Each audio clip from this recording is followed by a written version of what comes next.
Hello, hello, hello, everyone. I hope you're all doing well. Let me know that you can hear me, please. There's nothing worse than getting quite a ways through and then realizing nobody can hear you. I hope you're all doing fine today. I hope all the mamas had a beautiful day yesterday. Mother's Day weekend. You can hear me. Good, good, good, good. Good stuff. Nice to see you all here. So today we are going to have it's just going to be a chat day, an extension of the last live that I had did because I didn't have time to get to the chat. And I like to do this every once in a while to just have a live where it's just about you guys. You guys have the stage and we focus on what you have to say and your thoughts. Yeah, so that's what we're doing today. It is open panel. So if anyone wants to join, you are certainly welcome. You don't have to show your face. It'd be just no different if it was like a call in. I just add you to the stage. You'll be behind what you see there right now, Lilly&Jack Sullivan. And of course, that's who we're talking about today, the case of Lilly&Jack Sullivan, who went missing May 1st, 2025 from Garlock Road, Lansdowne, Nova Scotia, and there is a $150,000 reward. Lily is now 7, Jack is now 5. Ginger, thank you for being here. Ginger, the lovely mod.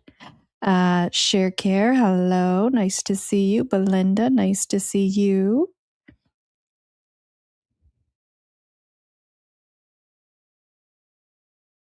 Liz, Nova Scotia, hello, thanks for being here. We'll just keep going down.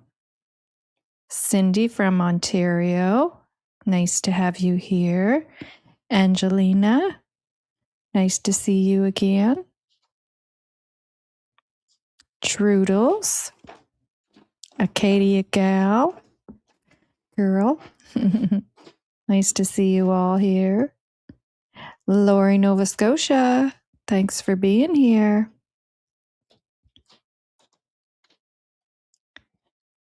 Share, another share. Sesame.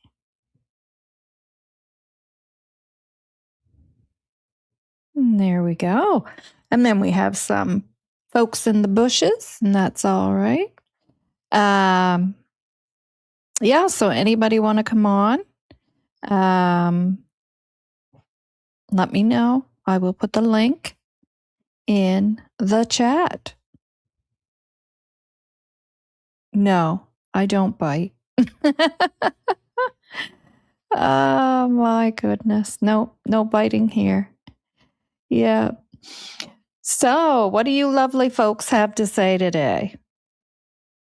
What do you lovely folks? There's been a lot going on the last little while. We've had Mr. Martel coming out and speaking again. Did a surprise pop in. What do the little crowns mean? You know what? I haven't figured that out yet. I believe it has to do with something to do with those jewels. And I believe you're gaining points. And then with those points, you can purchase little jewels and they go in the chat. I think. Not 100% sure. Hey, chat. Glad you're here. Remember to be respectful and have fun. This is the vertical chat. Yes, it is. Oh, you're in the vertical chat. Okay.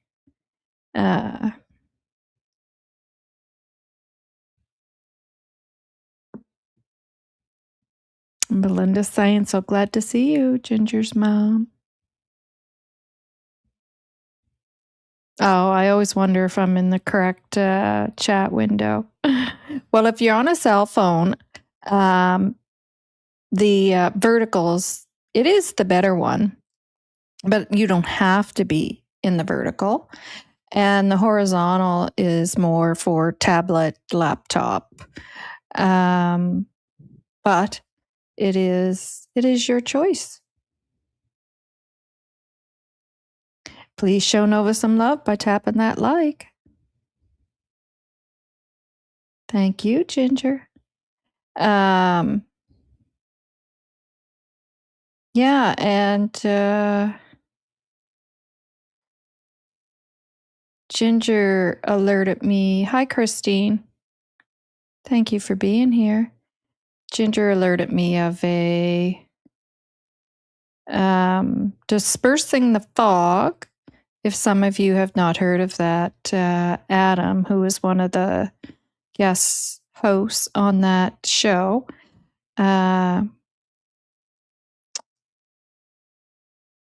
another Lori. Hi, Lori. Thanks for being here. Yeah, they do YouTube. I think they might do a podcast as well. And he was reading something interesting there. We will take a scoot over there and listen to that.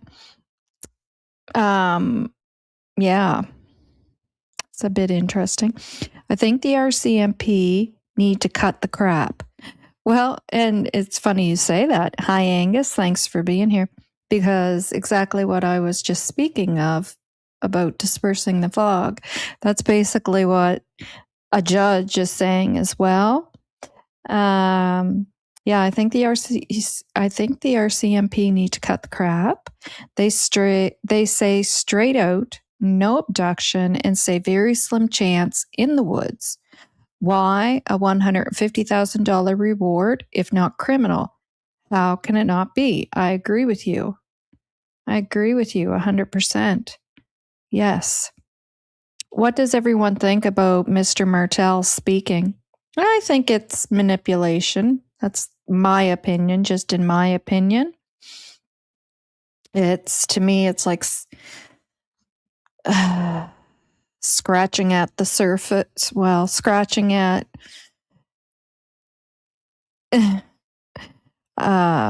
the bottom of the barrel, I guess, to try to manipulate anybody he can around him to for support, right down to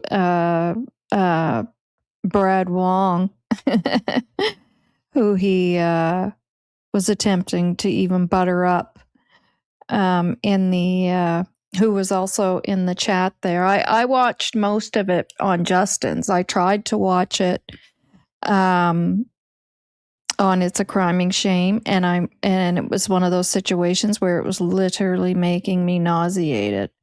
So I had to tap out. And I knew that Justin would have it on his channel. He'd be going over it. So I thought, well, I'm just going to wait for that because I can tolerate it more. It's not as nauseating. So, yeah, so I actually laughed out loud at that. Him even trying to butter up to Brad. I've never ever said anything negative about him. Yeah, really? It's actually sickening. It's very sickening. And it's sickening to listen to someone speaking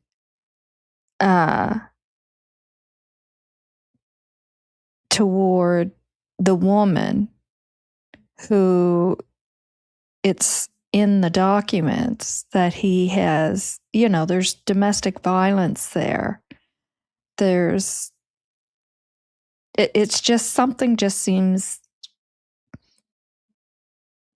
very gross about it, I mean, I'm sure some of you here have been a victim of domestic violence, coercive control, and the thought of that individual who has treated you in that manner to think they have the right to sit there and discuss you. Like, it's very gross. Yeah. Was Mr. Martel on a live last night? I don't know if he was last night. I'm not sure, but I believe it was the night before. It was Saturday. Because it was late at night that I had tuned in because I forgot it was Mother's Day weekend, and my sister and I had planned to take my mother and mother-in-law to it's called Masstown Market for Mother's Day. We try to do that every year, and so it was pretty late when I had tuned into it. And like I said, it was honestly just making me nauseated listening to it. Wow, I missed one day because of Mother's Day, and I guess I missed 9 hours or something. Yeah, 9 hours. 9 hours. Sunny is back on YouTube. I can't keep up with her though. 9 hours and 40 minutes. Yeah, it was over 9 hours. Yeah. Yeah. And yeah. Show integrity and audacity. Hi, thanks for being here. And not audacity. I was going to say, in my head as I read that, and I read it wrong, obviously, I was thinking that doesn't make sense. I like that. Show integrity, not audacity. Yeah. Very good. Very good. Share, yes, on a criming shame with Sunny. Yeah. I mean, head over there if you guys want to listen to it. It's not that stuff I don't usually replay on here. And I know most people have listened to it or are going to. I watched it and was so sad to hear he thinks our CMP have screwed up. Yeah. Oh. Yeah. Truth and Beauty. Hi, thanks for being here. I found Novah through Sunny and Charmaine. Oh, nice. Good. Good. I need to catch up on the Mr. Martel interview. Yeah. Well, if you find it nauseating, you can go over to Justin's and catch it there to kind of have that break in between and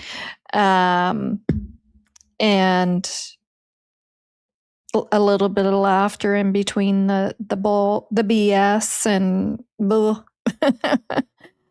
that's how I found Novah too, and she's by far my favorite local to hear from. Well, thank you.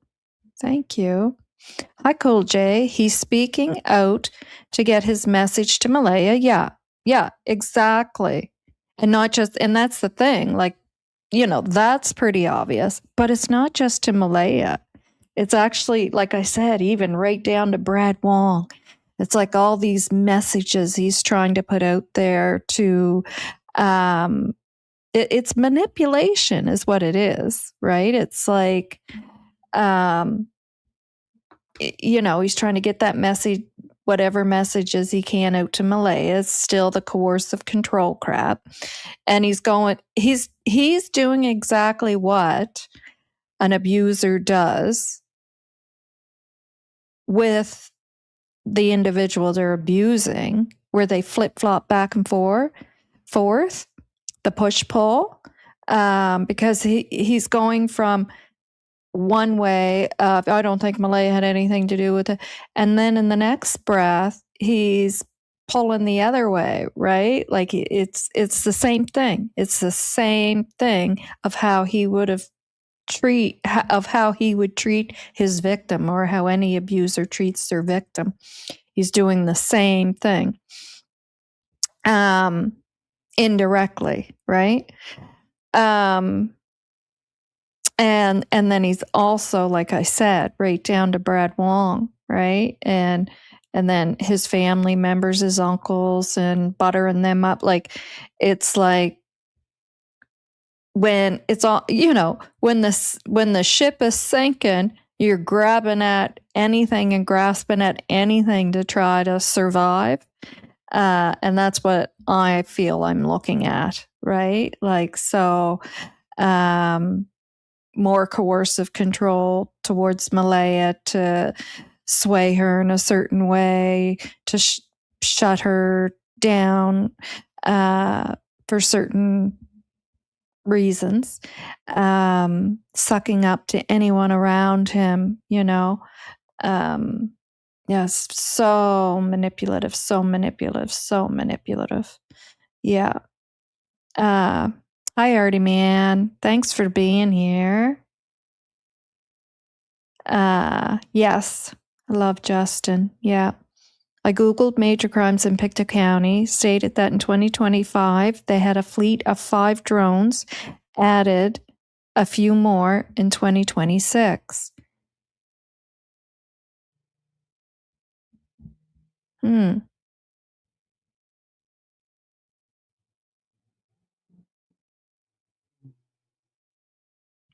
Speaking of drones, that's probably about 40 to 50 drones right there. They're all parked in the Lorda Park. That's the only spot they could find enough room. Yeah. 40 to 50 drones right there.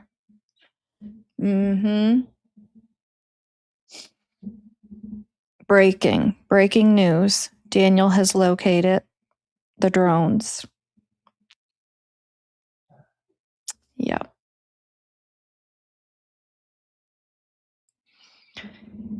Yes. I highly doubt there's 40 to 50 drones up there flying around. They'd probably start to collide with each other. It feels icky listening to him. Super Chris Watts vibes. Yeah, well, I agree. It feels really icky. Like even earlier, when I came downstairs, when I first came downstairs, I had Ninji on and she was playing a clip of him. My husband was out in the dining room and he goes, "Oh my God, I can't stand listening to him. I can't stand his voice." It was triggering him. Yeah, I have and got out. Exactly. Yeah. So then imagine that individual sitting there rambling on about you. God. And to like, to me, it just feels like there's something so wrong about asking the individual who is accused of domestic violence and there's coercive control going on, questions about their victim. Like, it just gives me such an icky feeling. You can see how manipulative and easily triggered he gets. Yes. Yeah, there was a couple of times and I'm sure there was more, but in what I had seen, because I didn't see the whole thing, but where he was getting triggered, one in particular about tint. Yeah. That was triggering him.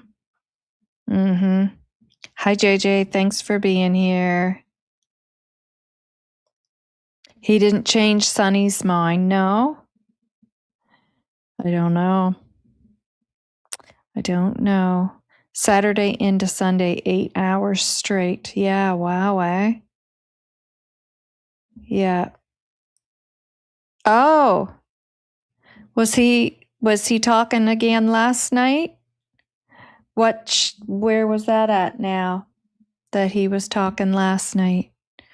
It took me 2 days to analyze that live. I could only take it in small amounts. Yes, absolutely. Definitely. Small amounts. Yeah, and you don't want to end up brainwashed by the end of it. Right? You don't want to end up brainwashed by the end of it. My gosh. Yeah. Oh, I need something to set my laptop on so it doesn't heat up. Maybe if I just make a concave thing here in the pillow. I'm downstairs again on the couch. There, that might work. Yeah. I watched 4 hours of the 9. Brutal. Yeah. And I mean, what I did here is just the same. It's just the same, blah, blah, blah, blah, blah, blah. Not much about Lily and Jack at all. Not much about trying to figure out what actually happened to them or any concern about what actually happened to them. Just a lot of defending himself, and in between that, to doing what he could to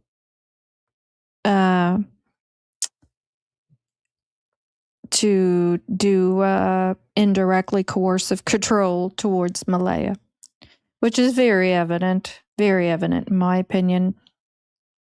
That's why I didn't hear it. I was at the Jays game. Oh, good for you. Yeah. That's probably a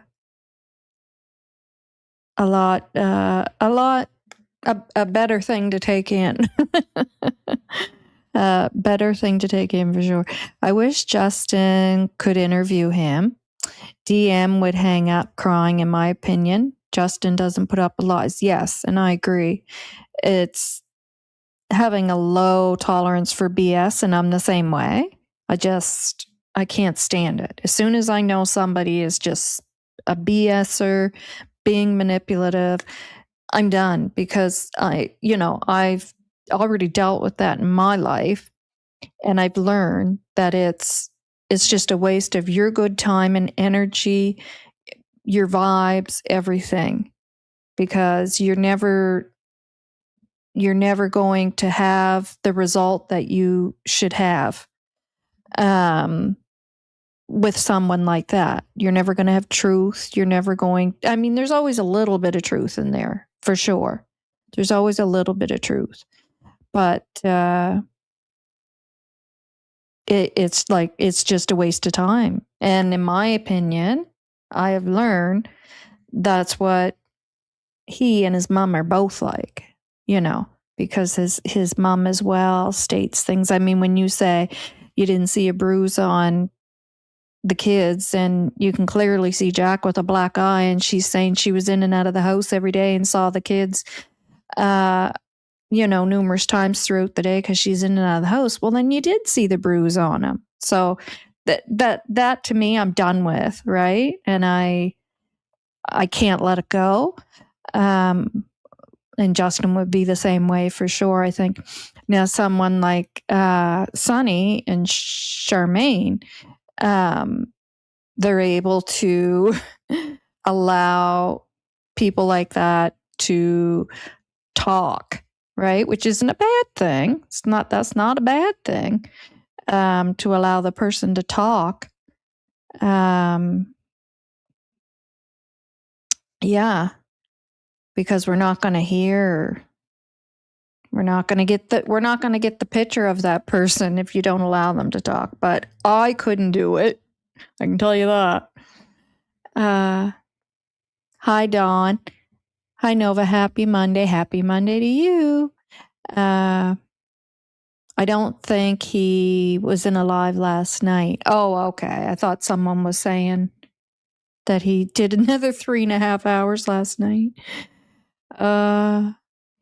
I've only been able to watch about half of the long one because I keep falling asleep. Yes, that happens to me a lot with long lives. I used to take Sunny's lives and do like a part 1, part 2 type thing. So I would watch some the night before and then some the next day, especially with the long ones. The gentleman, hi Julia, the gentleman author has focused his research on RCMP mishaps in the past. I hope he's wrong in this case. You're talking about dispersing the fog. Well, Paul, who's also on that, he he does a lot of research in regards to RCMP, and he's written books and whatnot. The judge, I'm not sure what all he has done research-wise with RCMP. It was Adam who was reading the article from LexisNexis, and that's where the article was with the judge discussing it. We'll go over and listen to it. And I actually tried to get that article myself, and I thought we'd go over it here. However, they make it very difficult to get into LexisNexis. And so I couldn't get the full article, but we can take a look at who the judge is. In my opinion, this Daniel doing damage control. Yep. Now that M has had her public appearance, I mean, when he came on Charmaine's, he said it was because it was the 1 year. Okay, so that you did that. Now, why are you still coming out? And there's so much more that's wrong with that, but I can't even get into it because we just can't. But yeah. I can't listen to him either. Too gross. Yeah, just it's tough. It's tough. I find him and Janie both very triggering. And see, now when he's on Sunny, she just has to let him talk, right? But when Justin does the recap or the replay of it, it's different because he can pause it and kind of throw a joke in here and there. And, yeah.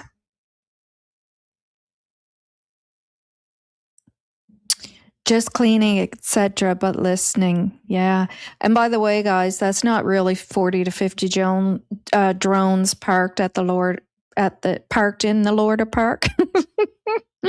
That's a joke.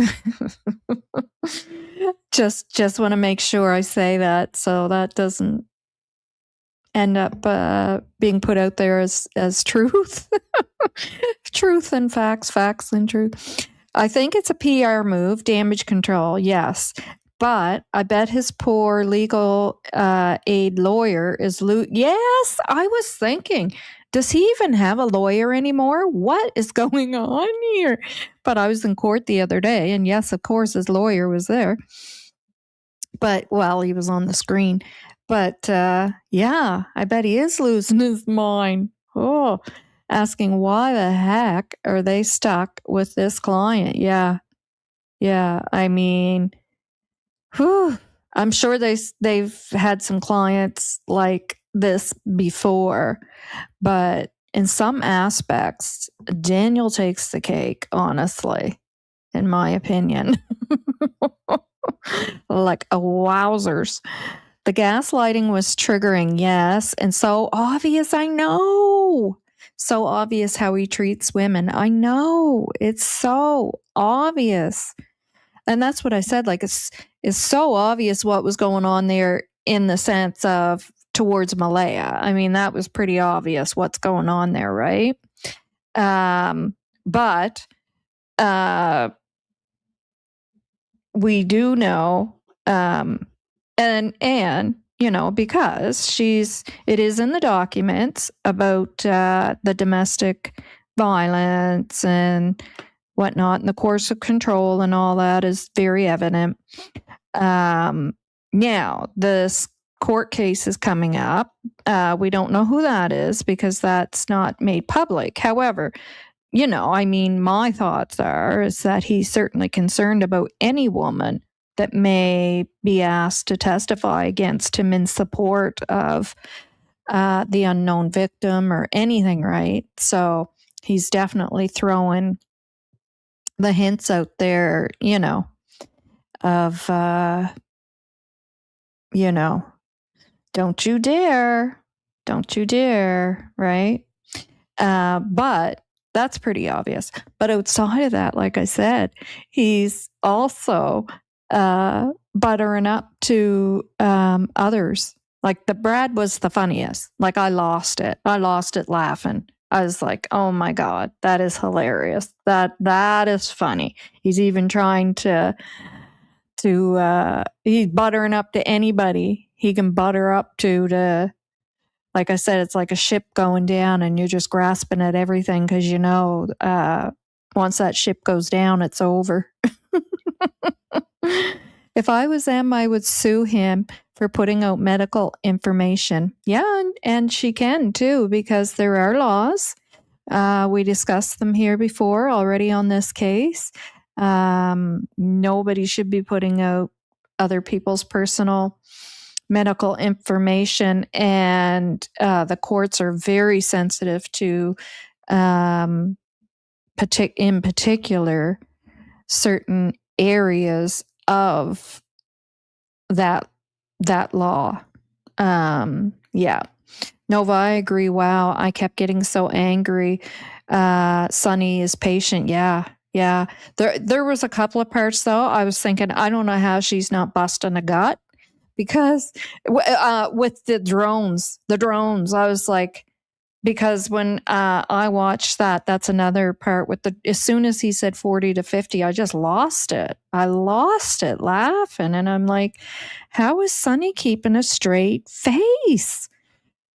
I'd have to take myself off screen at that point while he's still talking about, because he goes on and on. He loves to talk about those drones and how they're protecting him and blah, blah, blah, blah, blah, blah. I'd have to take myself on screen and mute while I had a good laugh and then come back. Daniel said in the beginning he would bring Meadow to visit Malay in jail. 100%. I was there when he said that. Yes, he certainly did. That was the same time as when he had stated that his shirts were missing. Hello, Novah in chat. Justice for Jack and Lily, always. So I took some notes here too, about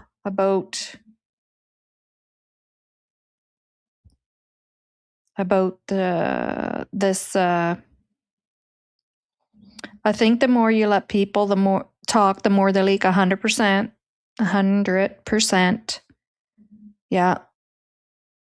And I'm so thankful for the creators that can pick through that, like Justin and Ninchi, who will pick right through that and pull stuff out of it. Because like I said, for me, it's so triggering. I can't do it. It's so triggering. Yeah. Building his defense online chats. Yeah. Novah, is it true that one of the volunteers from the last search spent a long time with him? It's been talked about in other YouTube channels. I did hear that was so. Yeah, and I was told immediately about it. That there was someone who was with him. And it wasn't anyone like myself or Shan.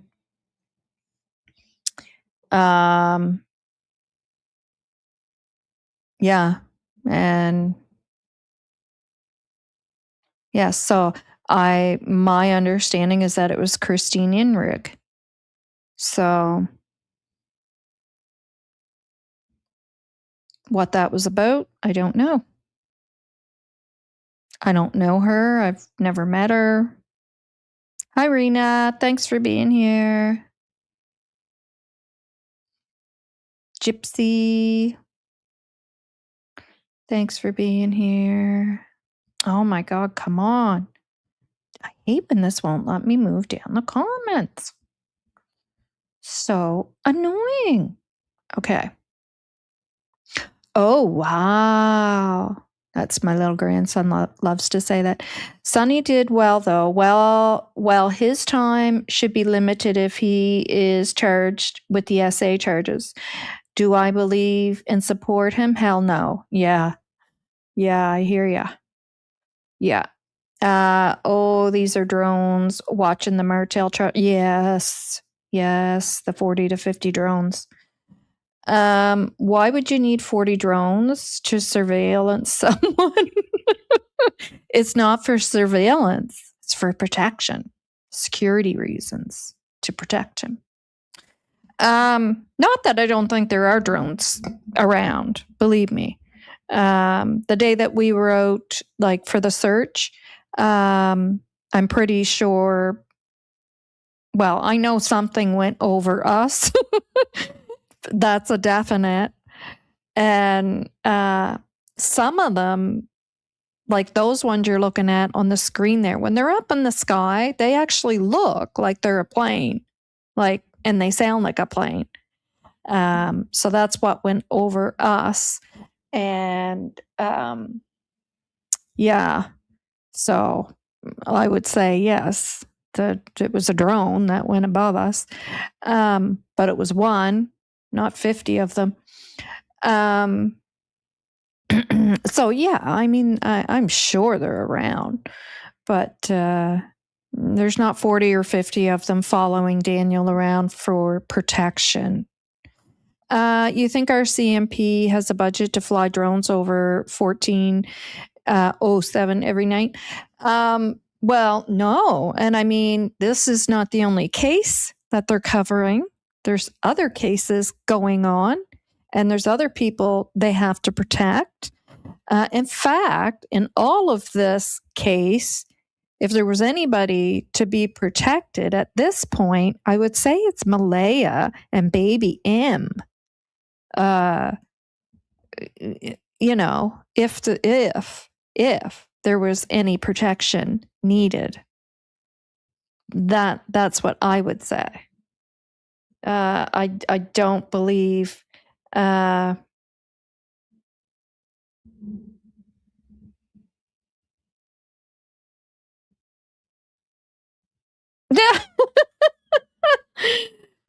Just 1 second.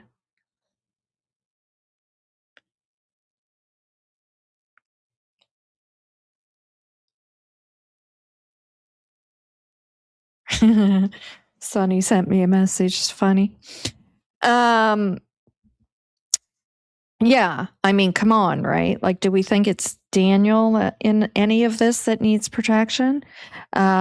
It's Malaya and baby M that our CMP wanted to get off that property for protection. And that was immediately. That was the next day. They were asking her about her safety there. You know, and we've discussed that long ago. That's why it bothers me so much. People say, you know, a mother wouldn't leave a property, blah, blah, blah, blah. There's circumstances. There are circumstances where you are in a case that is obviously not two missing children who wandered off. It's not safe. It's not safe. The RCMP, no, there's something more going on here. And the next two victims, possibly of what took place here, could be this mother and this baby, and we need to get them out of here for their safety. Yeah. And I mean, that seemed to be like the work of the RCMP, her mom, and other family members on that property to get them out of there. Justin and Daphne are a blast. Yes, they are 100%. Yes, the person rhymes with pristine. I think I already said the name. I don't care. I'm going to say what I was told. So we'll say allegedly. The person's name rhymes with pristine and is somehow close with D and also M's crew now. How is this possible? Are we all being played for fools, thinking they aren't working together? Speculation. That's funny. Well, I wouldn't say she's close to M's crew. I'll just say that. People are cordial because, sometimes people just have to be cordial, and stay focused on what the goal is, and that's Lily and Jack and getting answers. Some are for his protection, guys. Oh yeah, we just went over that. I'm a little behind, I guess. I bet. Hi, Roseanne. Thanks for being here. I better keep going. Hi, everyone. Thank you, Novah, so much for, and I think I know what you're saying. And you're welcome. And thank you for being here. And that obviously means that you have Lily and Jack on your mind as well. I too found our beautiful Novah through Sunny and Shar. Aw, well, that's nice. Hi there. Haven't followed in quite some time. Nice to see everyone. I hope I get caught up. Yeah, there's a little bit to get caught up on. There was another search, the vigil, Daniel Martel's court date, which was May 4th. Not a whole heck of a lot come of that. And he's been making appearances on channels Shar and Sunny. So there's a little bit there.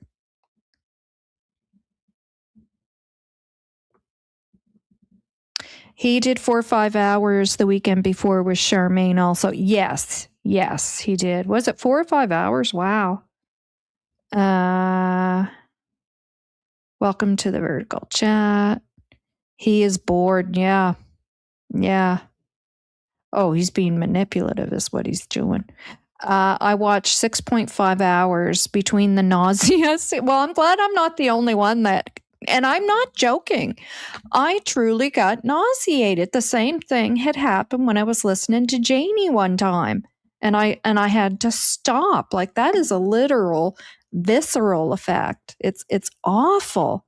And I mean, plus the fact it's about Lily and Jack, and you have that on your mind as you're listening to them, and it literally makes you ill. I watched 6.5 hours between the nausea and the anger. Thank God I fell asleep. Yeah.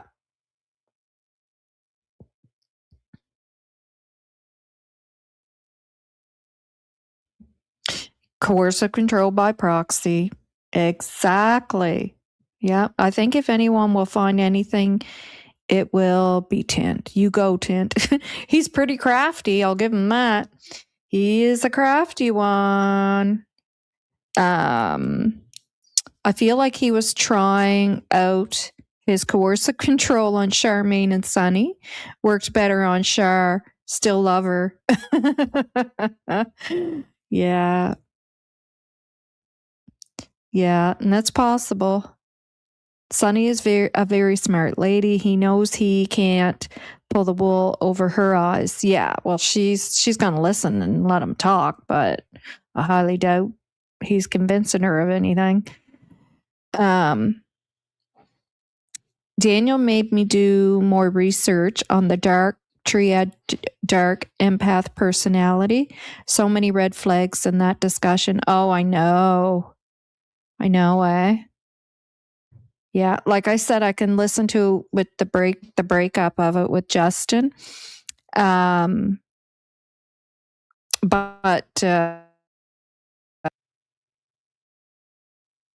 I hope he does the whole thing.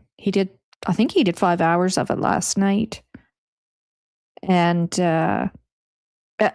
my thought, everything Justin says, it's like he's taking the words right out of my mouth. Like I'm sitting here going, oh, blah, blah, blah. And then as soon as I say it, or if my husband's not here and I think it, then Justin says it too. And I'm like, okay, like I always know I'm on the right path because I listen to Justin and he's saying the exact same thing that I'm saying or thinking. And I always found, I was kind of along the same path there as Justin anyways in her thoughts. Hi, Carrie. Thanks for being here. Don't worry about being late. We're all just chit-chatting. Anessa, hi. Hi, all. We'll catch up later. Still working. No issues. I'm late. Apologies. You guys don't have to apologize for being late. Show integrity. Share can smell a rat. Don't kid yourself. Yeah, I agree. Yeah. Hi, Joyous. Sorry I'm late, but we'll go back and watch the beginning after this. No worries. No worries. Old Garden Gal.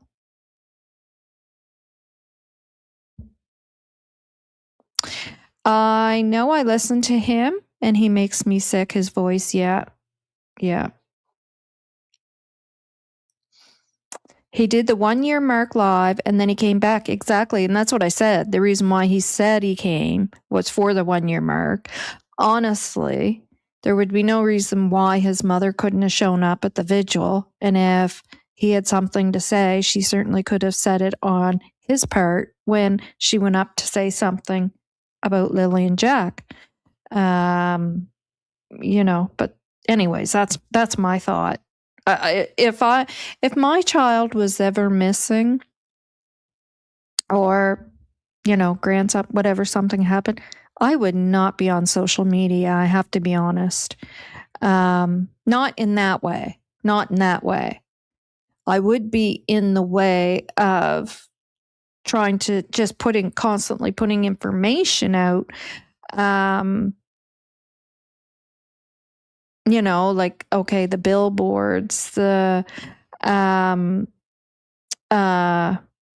pictures or whatever. And I mean, that would be when I got to a point where I was able to do that, because everybody's different in how they process all that at first. He did the 1 year mark live, and then he came back the next year, and then came back the next week for the longest interview in history. Yeah. Yeah. No, I would not be out on social media like that. I honestly wouldn't be. I'd be using social media to my benefit in the way that I felt necessary. Daniel Martel makes me swear. Yes. Yeah. Yeah. I actually heard my husband say the F word earlier when I had Ninchi on.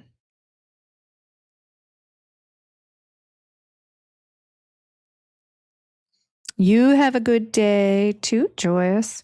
Was Sue here? Did I miss Sue? Hi, Sue. Sorry if I missed you. If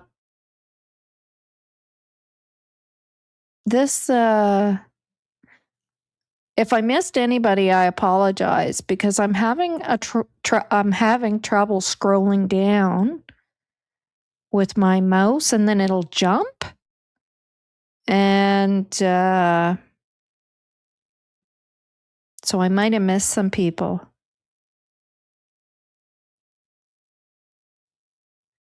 And I apologize if I did. Yes, ma'am. Oops. His legal aid lawyer should lose his mind, seen as everything he can talk about isn't related to his charges. Yeah.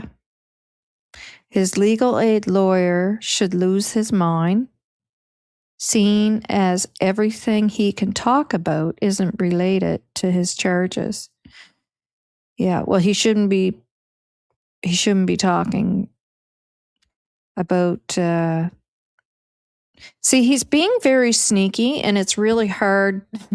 It's so hard to explain the extent of his sneakiness and manipulativeness right now.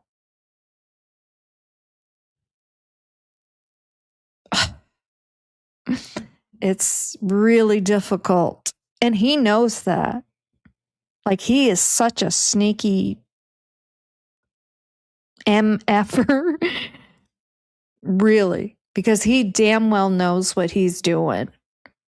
And nobody can really discuss about exactly how sneaky and crafty he's being. Oh, he's... Ugh. Masstown is an awesome market. I'm behind. Oh my God, I love it. Love it, love it, love it. I bought a few things there the other day. I could buy one of everything in that place. I'm telling you, there's not much that I look at and I don't want to purchase. The clothes are so beautiful, but they're so expensive. I do believe he is manipulating Malaya. Oh yeah. Yeah, it's coercive. He's being coercive. It's coercive control by proxy, just exactly as Ginger said. But honestly, she should not listen to anything he is on. I don't think she listens to any of that. I did ask someone who is close to her. I said, I hope she doesn't watch any of this. And they said she does not watch anything. I think she went into Shan's chat a couple of times to say thank you to everyone, like to this for searching and all that. But that's it. Like she doesn't entertain this like Daniel does. Definitely. Belinda, I know she can. His BS didn't work on Sunny at all. No, but I felt Char softened a bit. She might have given that vibe on purpose to make him feel good. I agree. She is very smart. Yes. Yeah. I wonder if MBM is still saying she heard the kids that morning. I don't think that has changed. I don't know.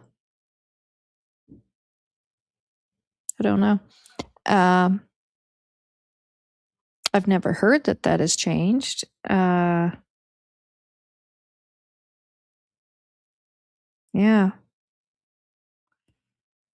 In my opinion, Daniel proved he abused M financially. Yes, I was going to bring that up, Ginger. Yes. And I read about that as well, a different article than you had sent me. But yes. But it's interesting what you sent is actually from CRA saying that. How interesting, the Canada Revenue Agency. So in my opinion, Daniel proved he abused M financially by not filing his taxes for 2 years. Now, if people do not know, that is actually also considered financial, a part of the financial abuse and control of an abuser. Okay, that is a fact. That is a fact. But what Ginger and I are both saying, because I agree, and I've read up on this before as well, I actually went through that in my first marriage. And like major financial abuse and control, with like financial control and part of the control. But and that is actually why it did take me so long to get out of that relationship, because that was the thing that it worked until it didn't. But that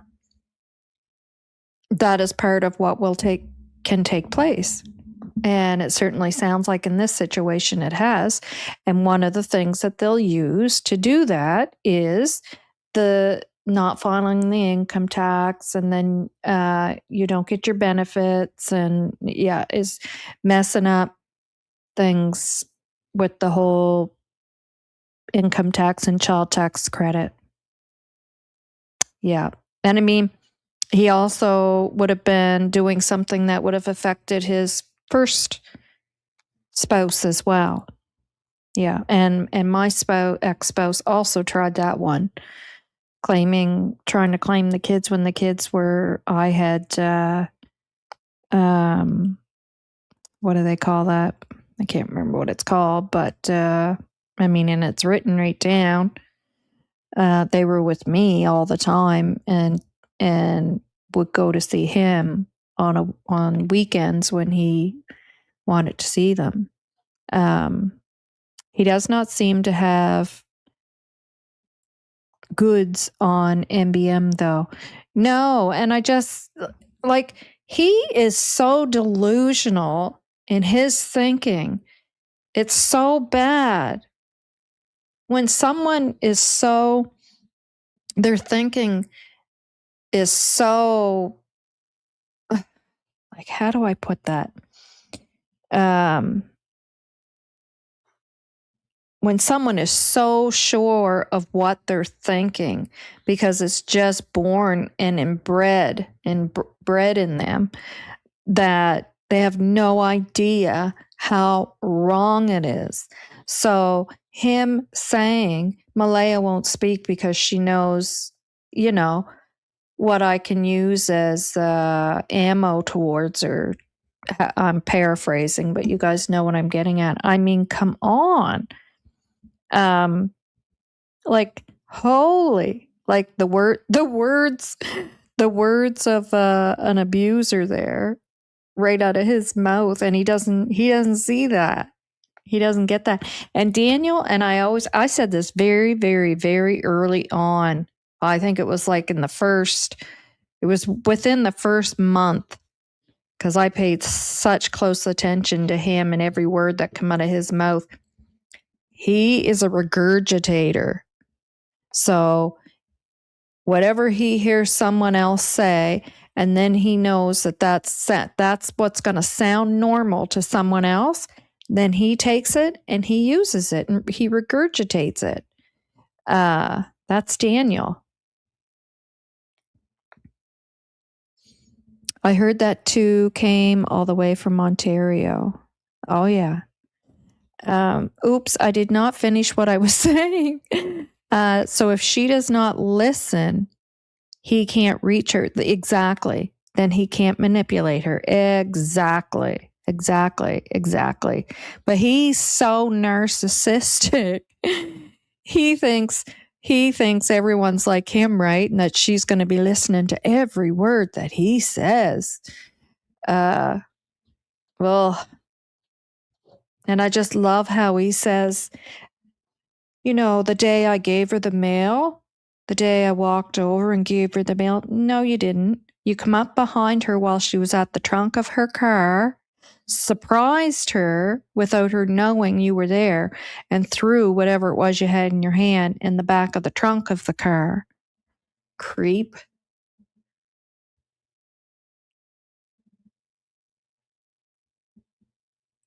He always tries to make something sound so good, eh? Yeah. I just want to look at my notes here. There was a few things that I wrote down. The phone. I'm just going to throw these thoughts out here. The phone, that number that was put into the phone but wasn't dialed out. Two thoughts. Children are like sponges. My grandson is 2 right now, and just from watching what I do on my phone, he knows what buttons to hit to get what he wants to see. Not that I let him play with the phone, but that's just how smart they are. So just in watching me, if he's sitting beside me and I'm doing something on my phone, he now knows that, oh, that button means this.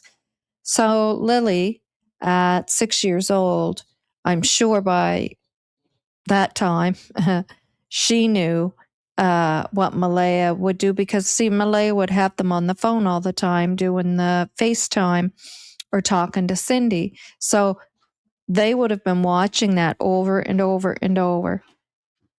I'm wondering where Lily was popping in and out of the room. Is it possible that she hit that number on the phone while the phone was sitting there on the bedside to call Cindy or FaceTime or whatever it was? I think it was a call.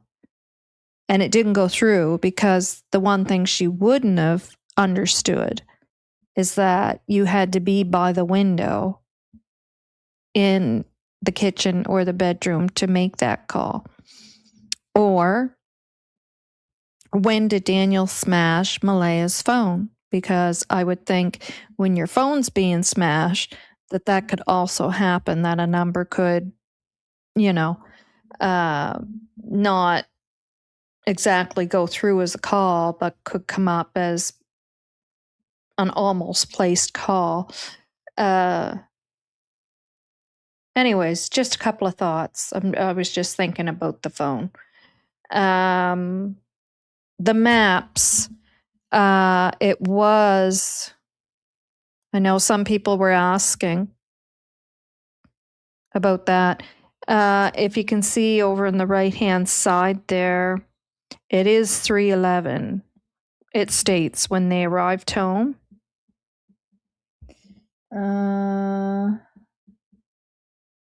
Yeah. The whole trip.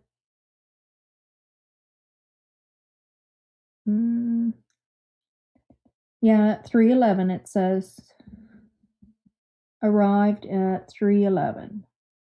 Yeah, so that is when they arrived home, was 3:11. I know there was a mistake there, I think, on Sunny's. Sunny thought it was 3:40 or something like that.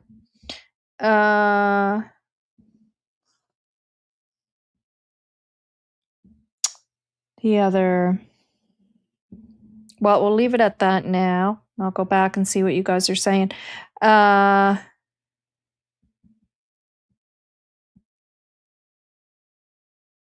Tint's in here. Hi, Tint. Well, I'm glad it came down some. And Shan. Oh my God, Emo's returning. It was Daniel, so I've heard trying to call his mom. She had another phone that wasn't smashed. He was trying to call his mom or trying to call her mom. It was Daniel, so I've heard trying to call his mom. Oh, and he accidentally, because it probably said mom on the phone. Got it. Did you want to come on, Shan, with me? It's open panel today.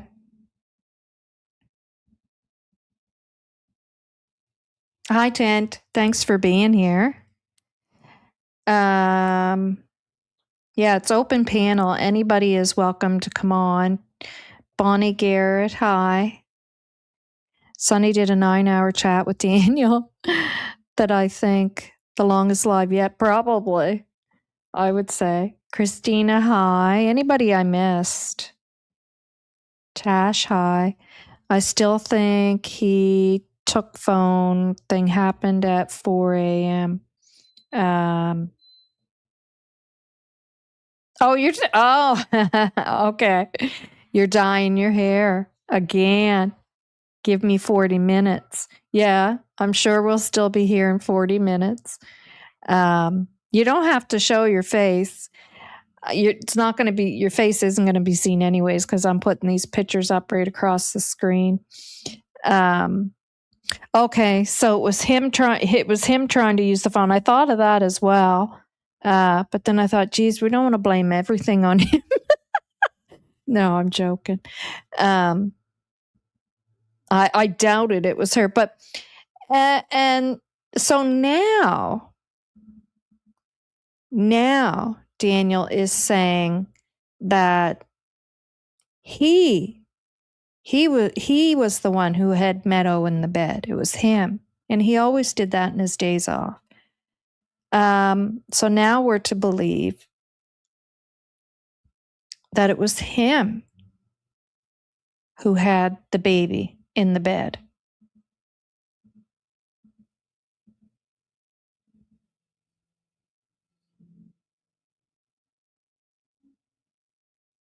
Janie called Ron for backup. That's run through my mind as well. If there's another, if there's a scenario of something bad that may have taken place in that sense. Just the facts, ma'am. Hi, thanks for being here.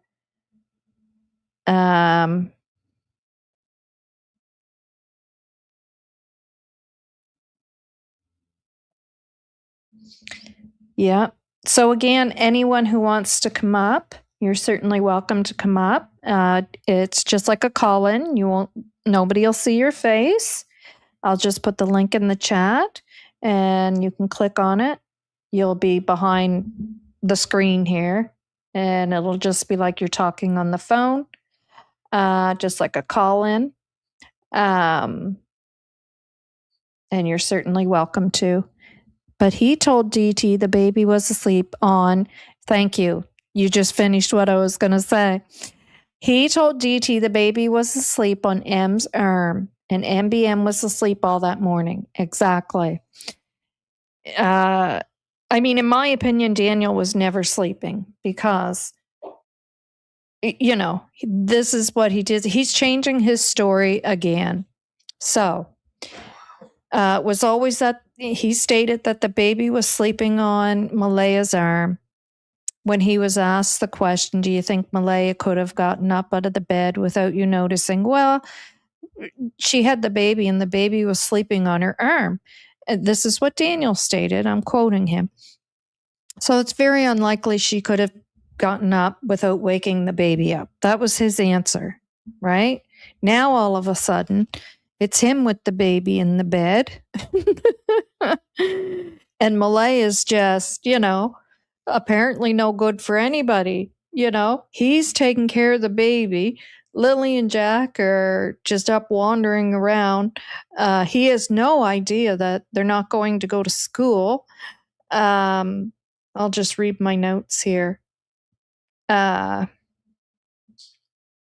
Didn't Daniel say Malaya had the baby sleeping on her arm that morning, and he doubted she could get out of the bed without waking him?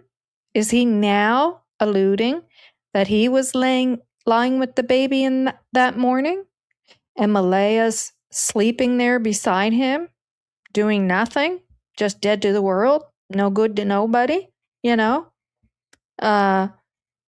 Goodness, did he check? Did he check her? Did he shake her? Did he check her pulse? I mean, what's going on there?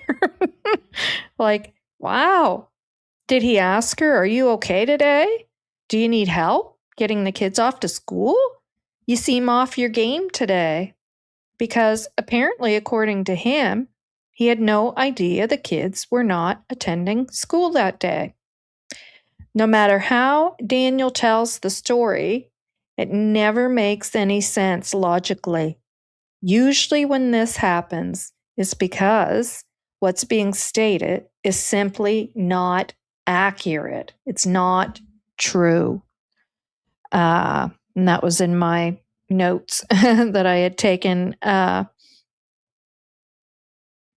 I heard a lot of manipulation as usual. He even attempted to manipulate Brad, like I said, who was in the chat. I laughed so hard at it, saying he never stated anything negative about Brad. Yeah, right.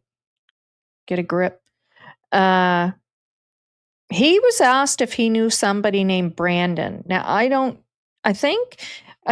believe Sunny received a text from somebody who asked her to ask him that. I could be wrong. Brandon somebody. And when he was asked that was the quietest he was during that whole part of the interview that I had seen. Because he was blah, blah, blah, blah. He actually was speechless for a bit after that was asked. So I wonder who that is. I'm curious. Who is that person? Why did that make him slightly speechless? Well, speechless, really.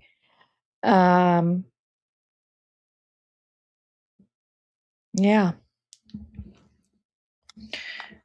Okay, what am I missing here? Back to the chat.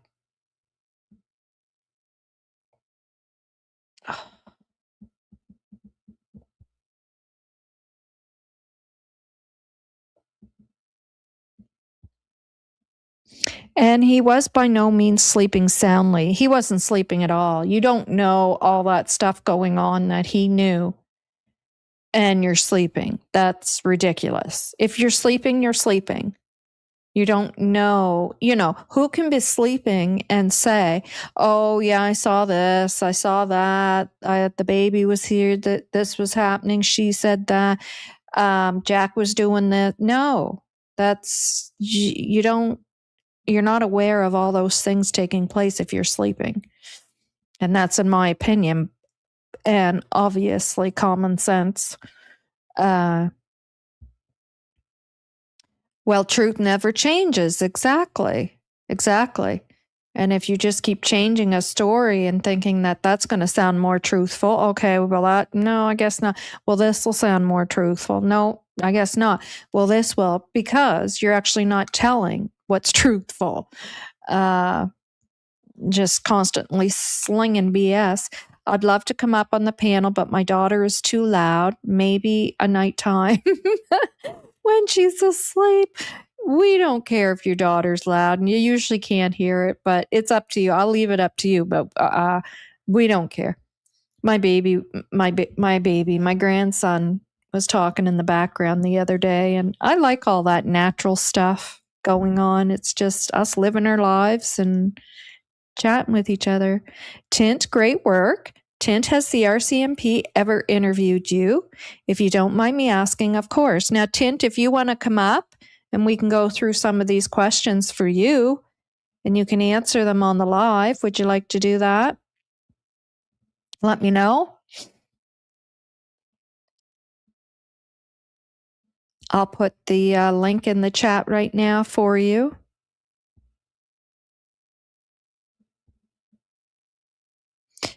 And you can come up and you can answer those questions. We'll do that on the live right now, instead of trying to answer them in the chat. And anybody else that would like to come on, you're certainly welcome. Oh, Tint. Come on, Tint.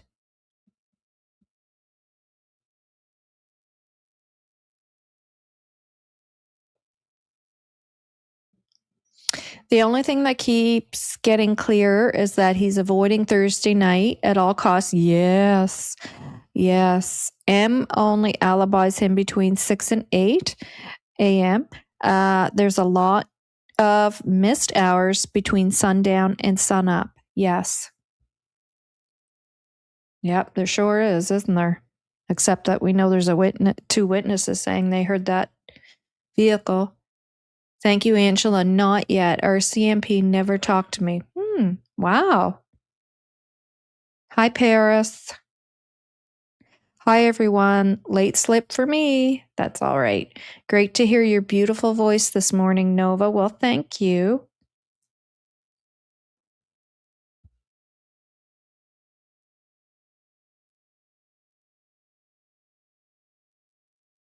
There's another question for Tint. Come on up, Tint. Come.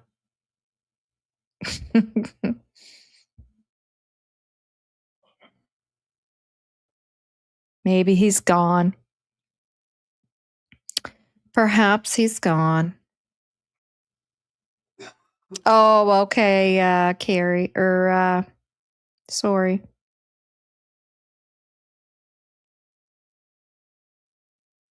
I would love to, Nova. You are one of the best ones out there. Oh, well, thank you. Well, you go ahead and click that link there.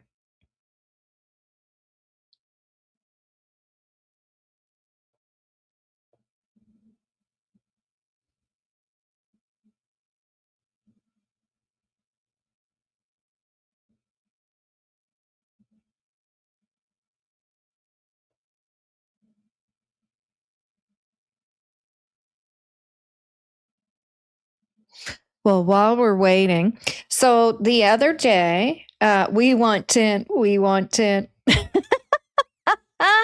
Right now, I can't. Sorry, I'm driving. Have an appointment in Dalhousie, New Brunswick. Oh, okay. You're still here in the Maritimes. Awesome. All right.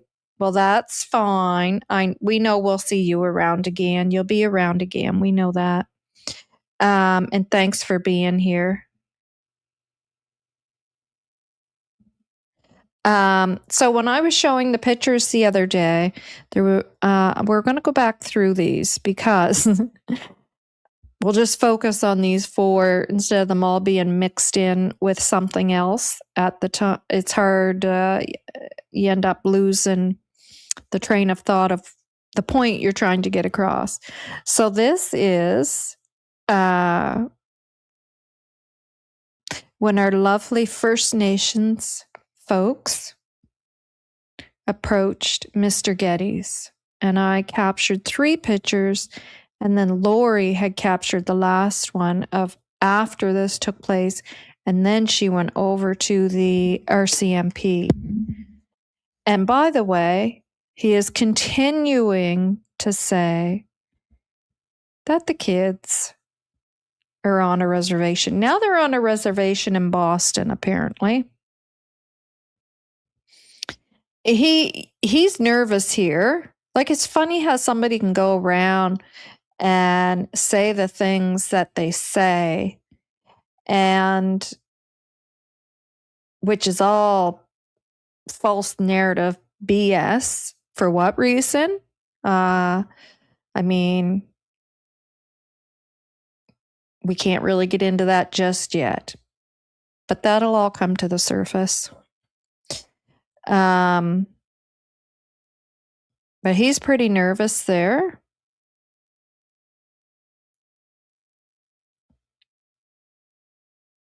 You can certainly tell.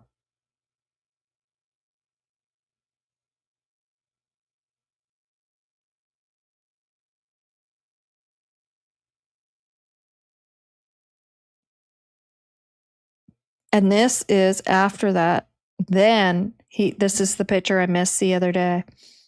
She then went over to the RCMP officer to have a discussion with him about Darren Geddes.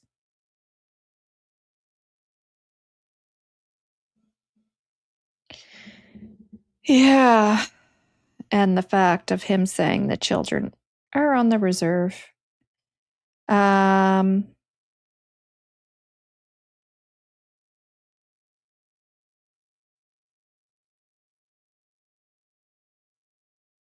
Which is just ridiculous. Did everybody see what he had on Facebook? Because I can bring that up and we can go over it.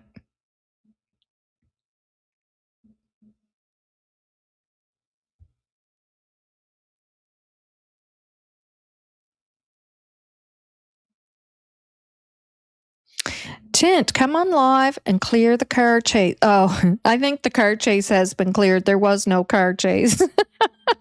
It happened to be him that drove by and they wanted to talk to him. So I would say flagged him down is probably a better term. They were all in the same area. Other creators say they tried to run you up. Well, people take things and how would anybody know that, right?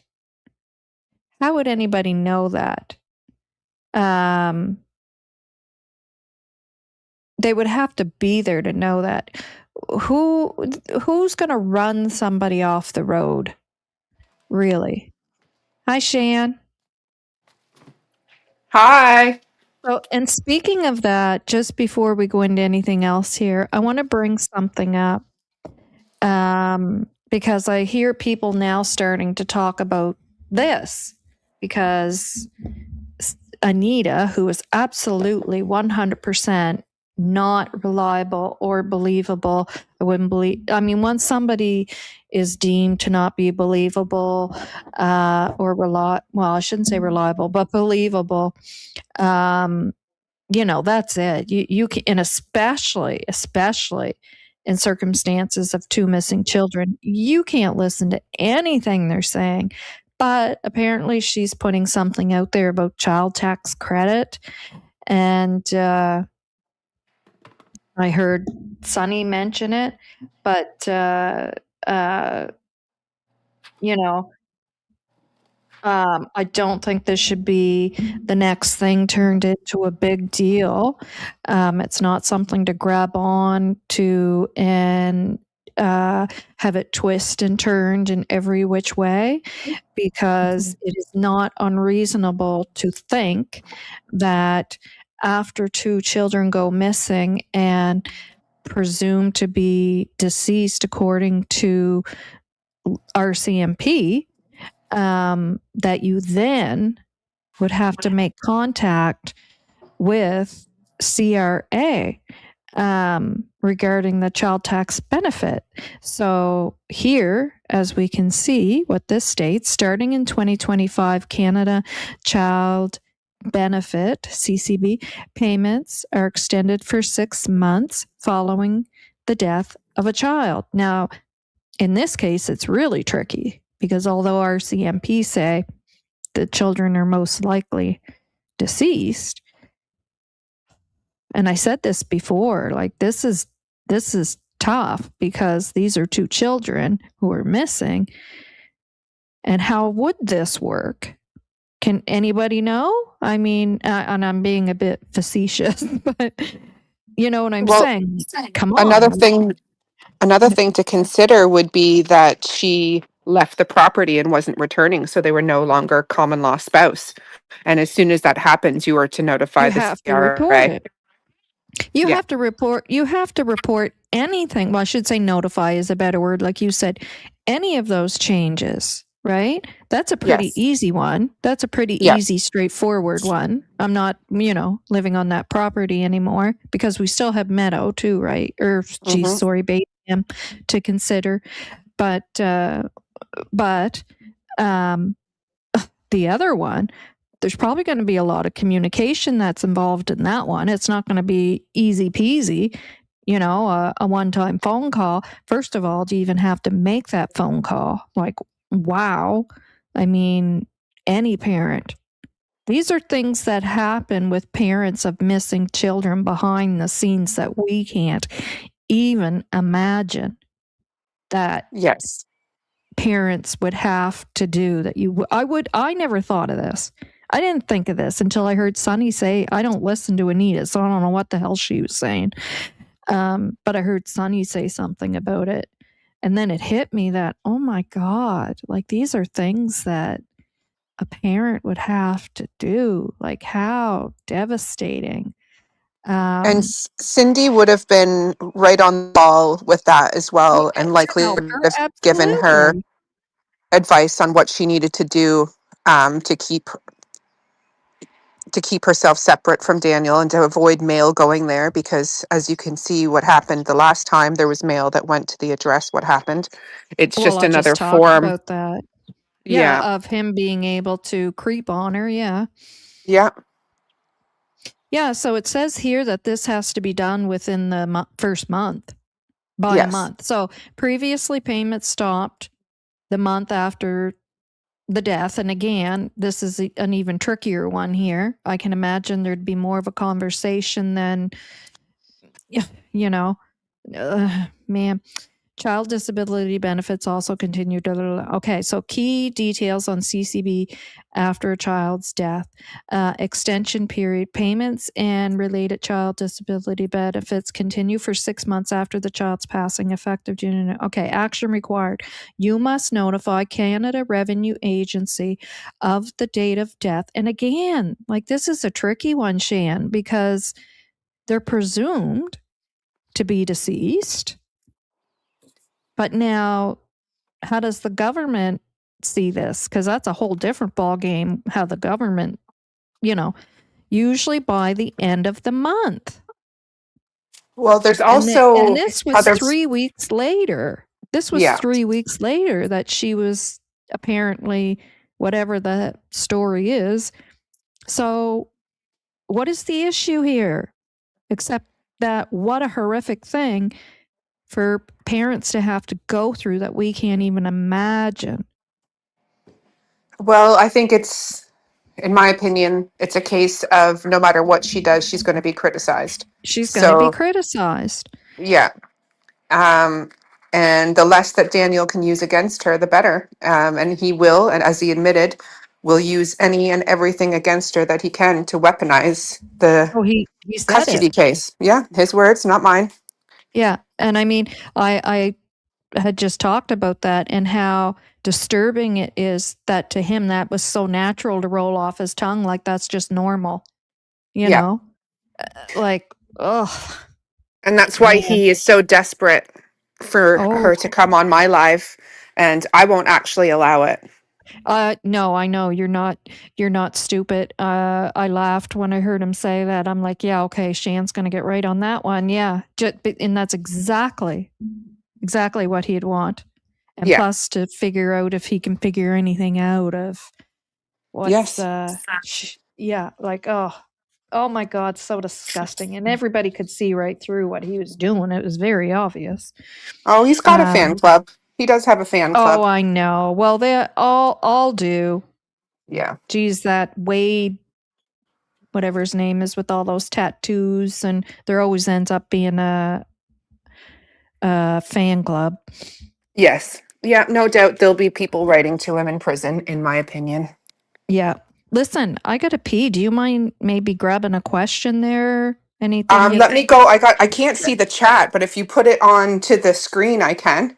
Okay, so what do you know about this one? Well, actually, Say. we'll, we'll save this one till I come back because I want to know if you know anything about that I do know about a bit about that.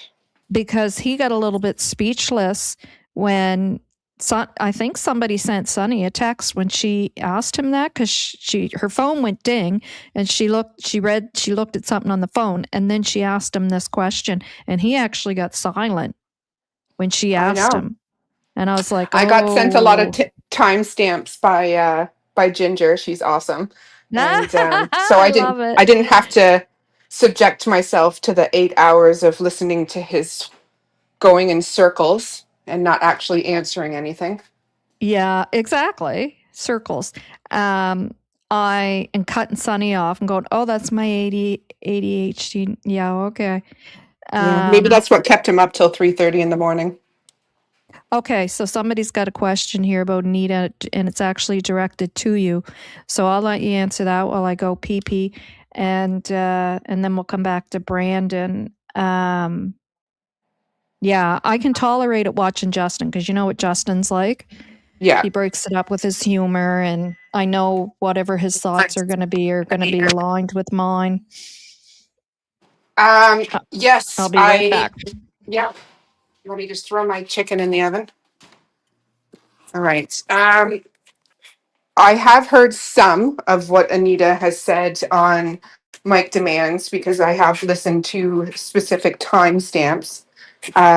I will say that a lot of it has been anything I've asked of Cindy and Malaya has been completely debunked. One of the major things was her arrival at the property. So she said she was there on the Sunday after the children disappeared. And in fact, she didn't get there for nearly 3 weeks after the fact. So her whole story about the laundry items being found on the Sunday when Malaya got back, and that's completely inaccurate. She wasn't there. There was no laundry found. And actually, I was given the opportunity to speak to Wade last week, and I had a very good conversation with him about Anita. And I got a lot of history on her family. Um, I don't want to throw her under the bus because it's clear that there are some mental health issues there, but there are many issues with the things that she has said. Almost everything that she has said has been either taken off of previous lives and information given online, and I would say manipulated into her own stories. Um, I mean, you just have to go back to when she said that she had never been to Pictou County. And then the next week she came on and said actually she had been to Pictou County and she had been in Daniel's driveway. Um, so she had repeated over and over again in her conversation, her alleged conversation with Chance Lays, the first one, that she had never even been to Pictou County. And then the following week she came online and said that she had indeed been to Pictou County. So, I mean, it's very difficult to try to pinpoint where she is coming from, because to me, I'm not sure if it's a case of wanting to be relevant in the case for the reward. Um, it is just very deeply disturbing, because when she did first reach out to me, it was very different. She was advocating for Malaya, was saying some things about Daniel that I'd already heard before. Um, and then it just snowballed into something completely different. And when I met with her at the Tim Hortons, it was very much like how she is on Mike's channel. I didn't really have the opportunity to rebuke anything or ask proper questions. She was telling me what questions I should ask her. Um, I caught her in some details that were inaccurate. And, when you catch someone in inaccuracies, it's hard to take into consideration everything they've had and anything they've said or done. And it continues to go on. And I do hope that the people behind this type of muddying of the water, such as Anita and Darren, are held accountable at the end of this.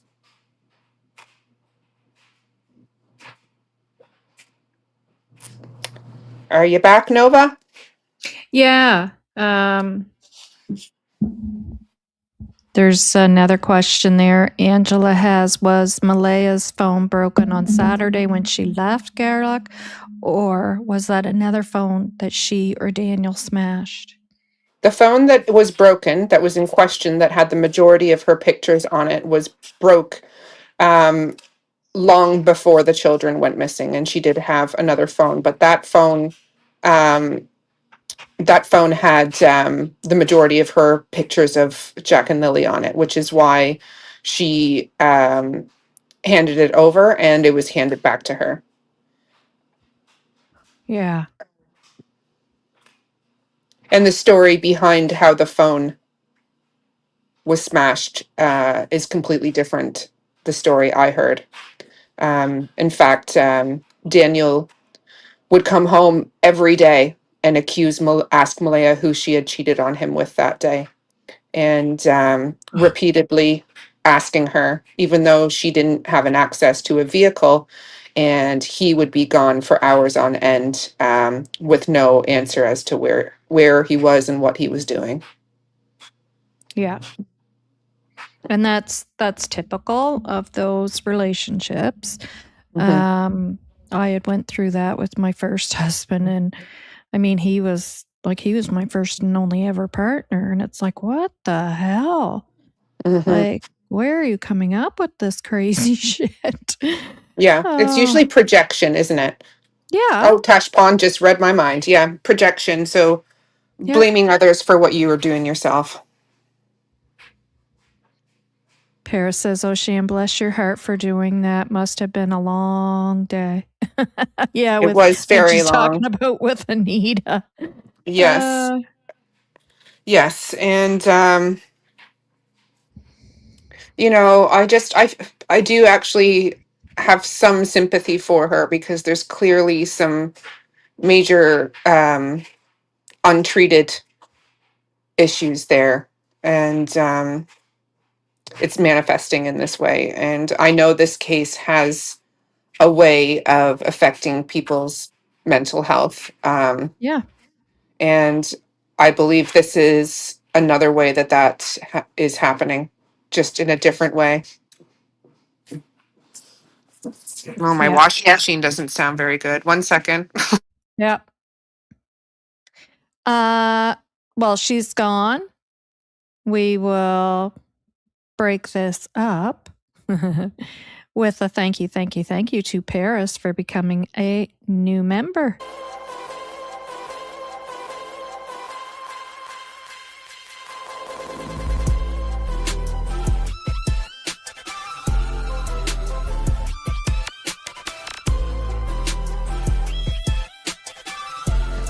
Okay, I'm back.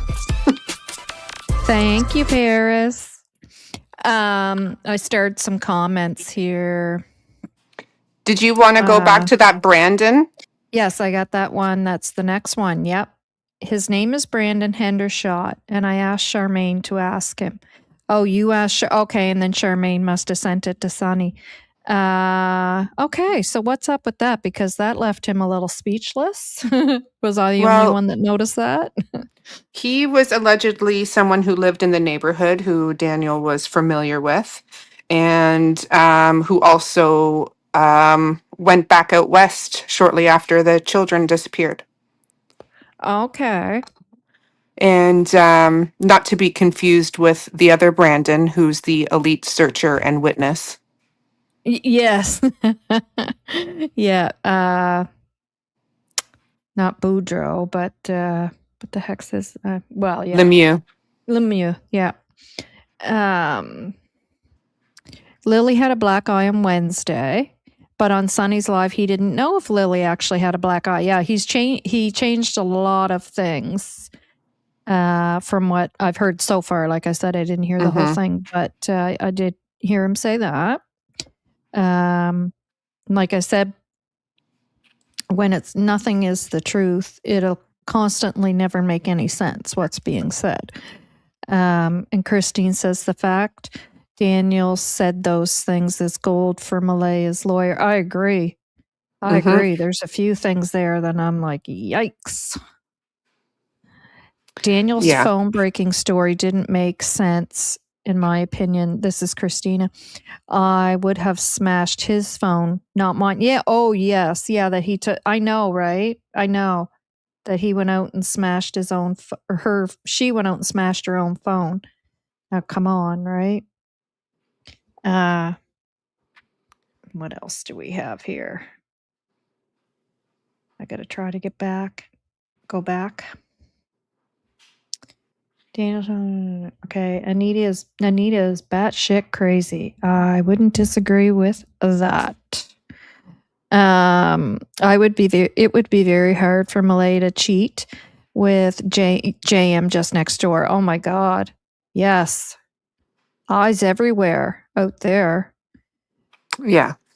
The phone story sure didn't make sense. Daniel's version, no, it's ridiculous. No, there's always elements of truth in his stories, which is why he's able to convince himself of what he's saying and why he can sound so convincing, I guess. Yep. Just the facts, ma'am. Thank you for being a member for 4 months. Hi, Valerie. I can't listen to a 9-hour live. Listen to Justin, and I was still falling asleep. So much BS it is. Yeah, just a circle of BS. Christina, what a horrible way to live. I feel bad for Em and the kids. Yeah, I feel bad for the whole situation. And, it obviously led into something very horrific. In my opinion. I have done more search too. Aw, awesome. Kudos to all the searchers, whether you're on your own out there doing that or with an organized group. Belinda believes, I hope every single person that has lied will be held accountable eventually. Yes. Didn't he say, and I told her she would regret it when she smashed it? Yes. Yeah, and it's so funny because when he's telling these stories, you can actually tell the part that's BS, for me anyways. Yeah. Angela says he changes his story like he changes underwear. Yeah. Yeah. Funny. It's he changes it almost as often as Darren. I don't know if you saw my live the other night, but I found it just unsettling that you touched on this before about the First Nations ladies that were there, the Mi'kmaq women, and you witnessed my conversation. I wouldn't say part of it. I was just walking up to see what was going on, and because I that's a big thing with me too, what he did. Yeah. Yeah. I wouldn't say that it took attention away from the vigil at all. Oh, not We at were all. off, yeah, we were off at the back, away from everyone. And I did take the opportunity to ask him if he still thought the children were on the reserve. And he said he'd never said that. And then he proceeded to say that it was Malaya's family who had taken the children.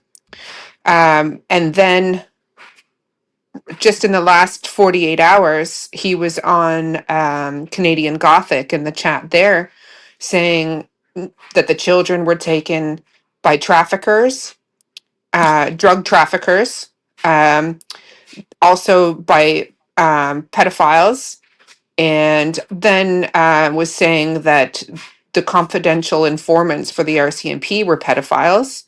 And then he went on to say that Larry Cameron, who was a world renowned investigator, whom he recently tried to distance himself from, had found proof that the children were actually with First Nations people in Boston.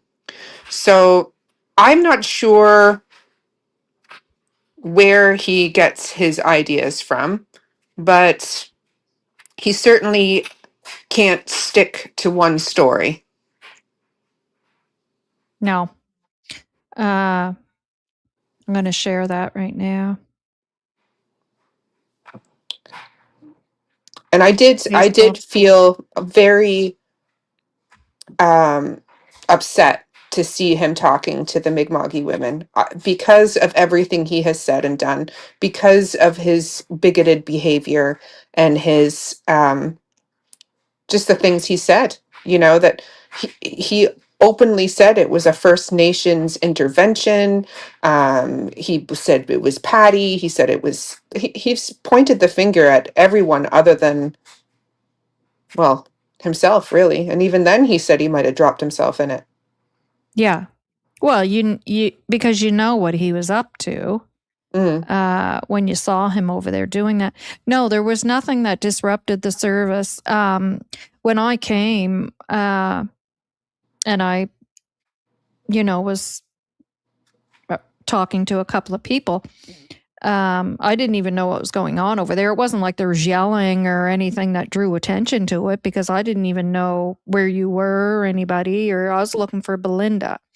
And then somebody said to me, oh, she's right over there with Darren, and Shan's over there too. And I said, oh, what's going on over there? And they said, I don't know, but I could hear Darren saying, I didn't say that. That wasn't me. And I was like, oh, okay. So he's over there defending himself against saying this about the First Nations. I kind of put two and two together as to what was going on. But even when I was walking over, I couldn't hear anything. Like, nobody was yelling or interrupting anything. It was just a quiet conversation going on, over in the side there. Yeah, so here's the Facebook messages from him. Darren says, I wonder if he was the RCMP confidential informant partners. The way he words stuff, I don't know what the heck he's trying to say half the time.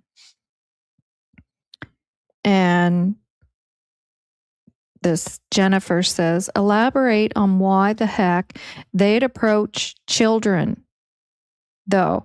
What would this help? Knowing children are naive and easily manipulated. What are RCMP confidential informants wanting of children? For real, though, does that make any sense? And no, it doesn't. And yeah, she says, Darren, I creeped your profile. Never answered my question, but I still have the same question, even after all your posts about the RCMP corruption. And Darren says, some RCMP informants are convicted child traffickers. And you ask what they would want with children? Oh, man, I'm telling you. And she says, Darren, grave accusations. My opinion, I'm always on a kid's side. Convince me with proof of such accusations. And really, though, where does he come up with this stuff? Like, you still there?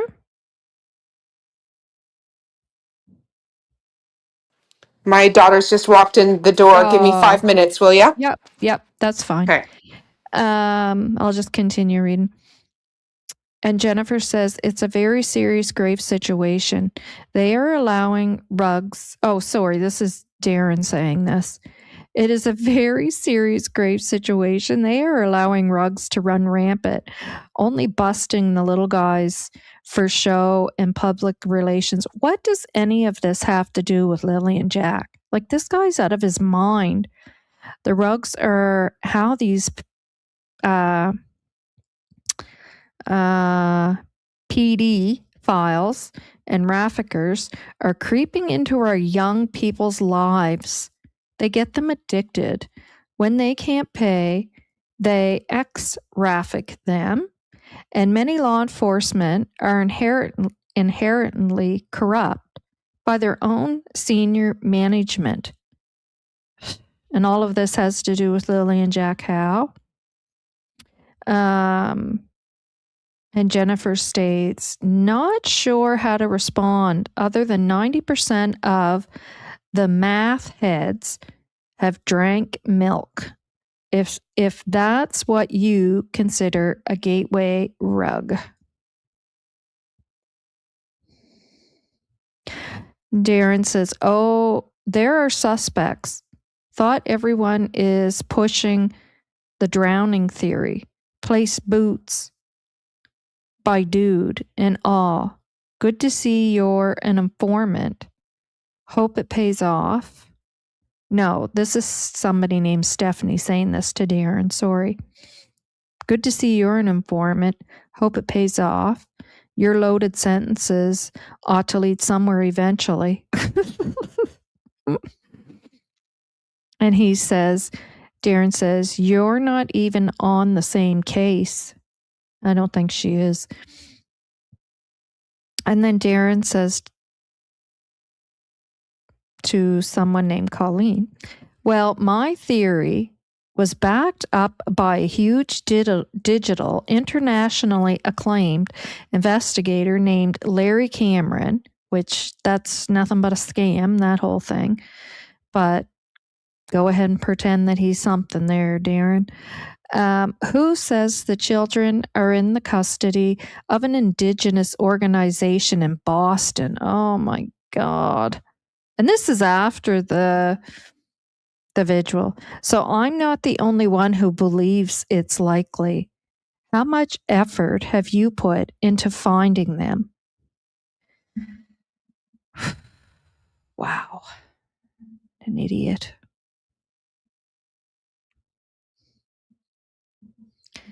Yeah. No, Malaya did not smash her own phone, Belinda. I mean, did he say? Did he say?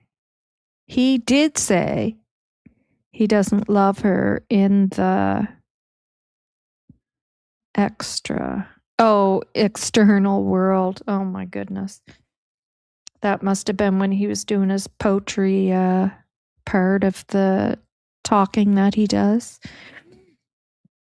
Shan, if you don't want to answer, please just ignore. But what is your opinion on Christine apparently hanging out with Daniel? We'll star that one. He got to control his thoughts. Well, he can't. He's too focused on manipulating and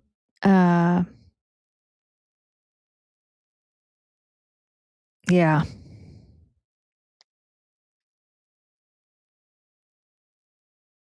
Police want anyone with fact-based information related to Lilly&Jack Sullivan's disappearance to contact the Northeast Nova Scotia RCMP Major Crime Unit at 902-896-5060 or online.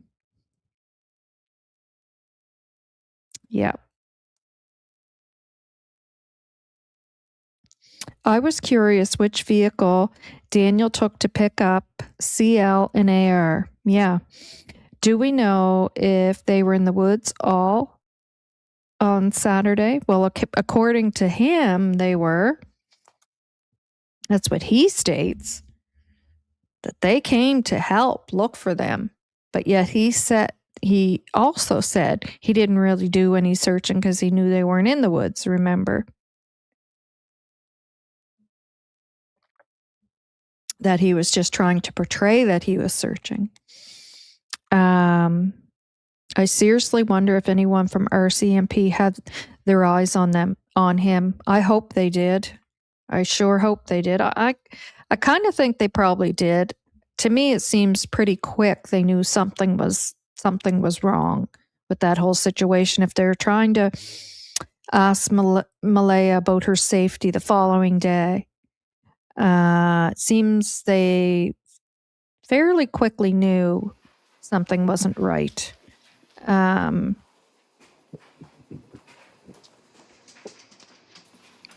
There's a question here for you, Shan. I'm back. Show integrity, not audacity, is asking you, Shan. If you don't want to answer, please ignore. But what is your opinion on Christine apparently hanging out with Daniel?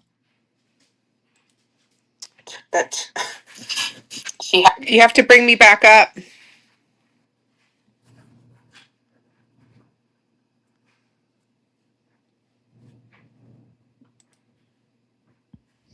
Whoops. There we go. There? Okay. Yeah, I am now. Show integrity, not audacity. It says, Shan, if you don't want to answer, please just ignore. But what is your opinion on Christine apparently hanging out with Daniel?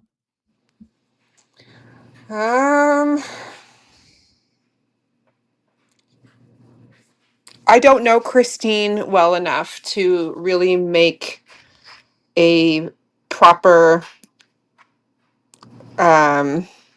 determination on that. What I can say is that I do believe that she wants to find Jack and Lily.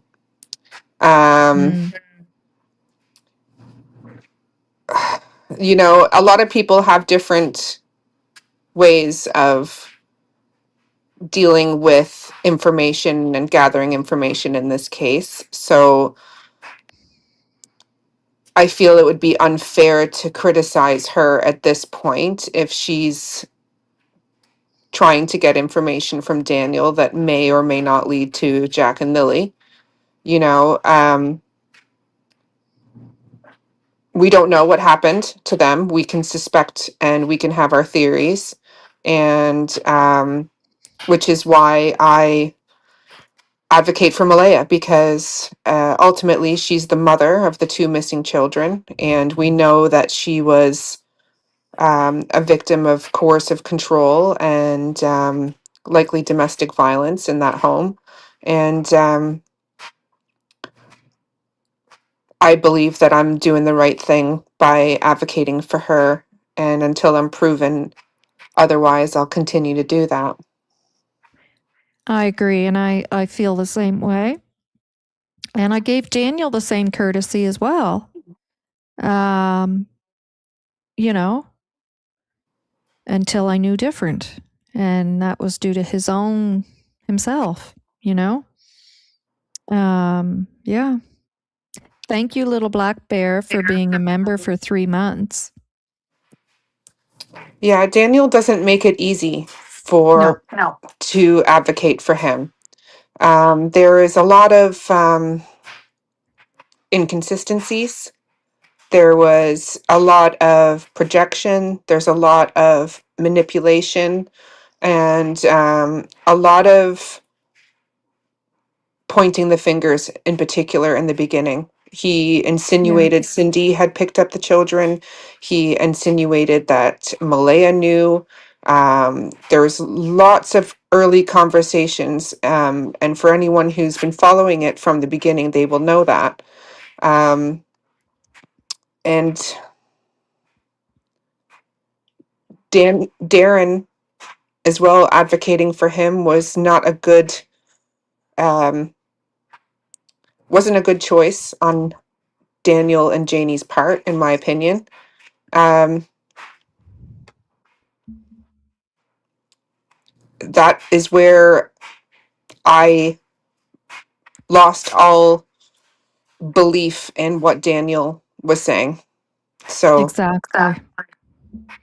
if you were willing to have, which I asked him specifically, um, are you willing to allow Darren to speak on your behalf? And he said yes. And so did Janie. Um, you know, and you look at what Darren has said and done, it's very hard to separate that now. Yep. Yep. Christina says, I wonder what she's curious what vehicle Daniel used to go pick up Chance and is it Adams. Adam? Yeah, Yeah. Adam. I think it was Malaya's, wasn't it? The It's from the what one I Nissan understand, Pathfinder. yeah, he was using Malaya's vehicle and Malaya's phone um, in the hours up to 36 hours until Malaya left.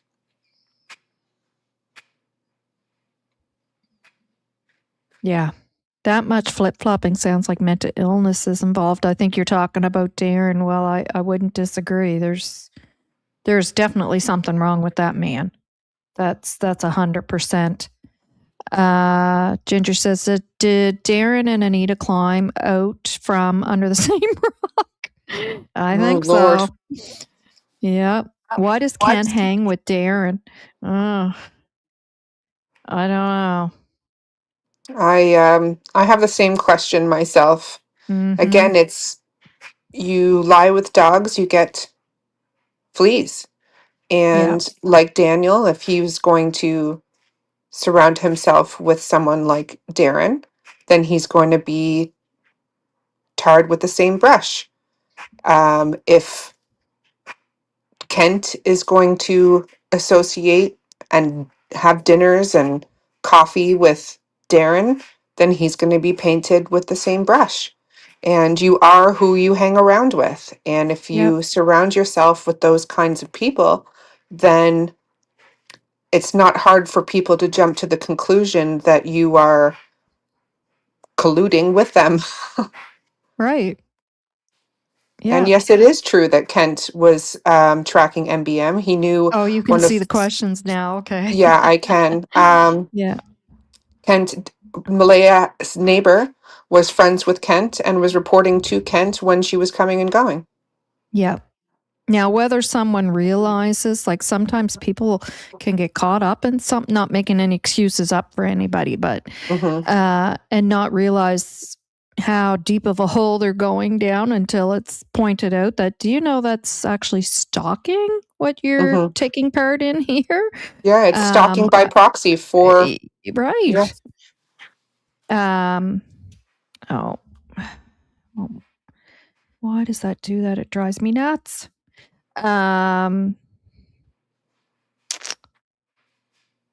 Did you hear? I'm asking you this. That isn't a question in here. I'm going to go down to the bottom now so we can keep up. If anybody has a question that didn't get answered that you really want answered, copy and paste it. Because what I want to do is bring up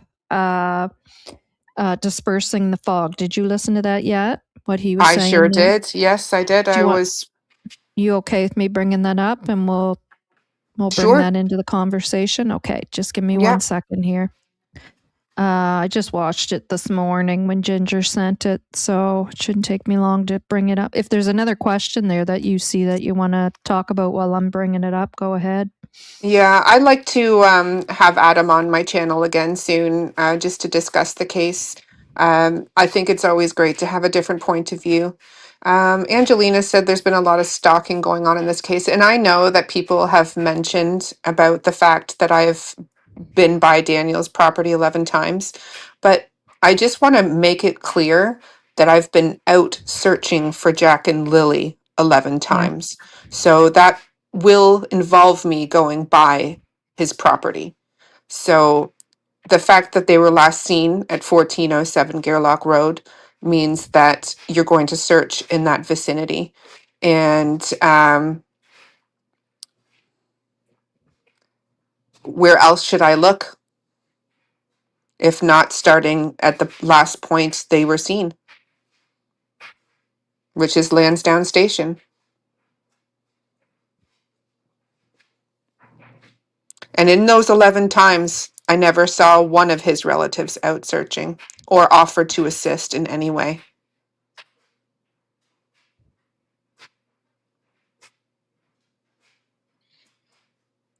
Okay. Did you see Daniel there with all his drones, Shan?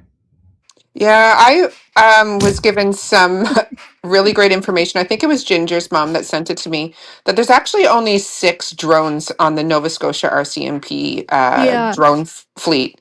I So read that earlier. Someone had put that in the chat. Maybe it was Ginger. I can't remember. But yeah, I read yeah, that. so I highly doubt that there is 50 drones that were out um, surveilling him. I don't believe for one moment that it's for his protection and security, but No. I would say that it's possible that perhaps his eyesight at the time wasn't that great and he could have been seeing multiple lights, but I have no doubt that there are drones that keep an eye on his coming and goings, because if I was an RCMP officer, I would be doing that.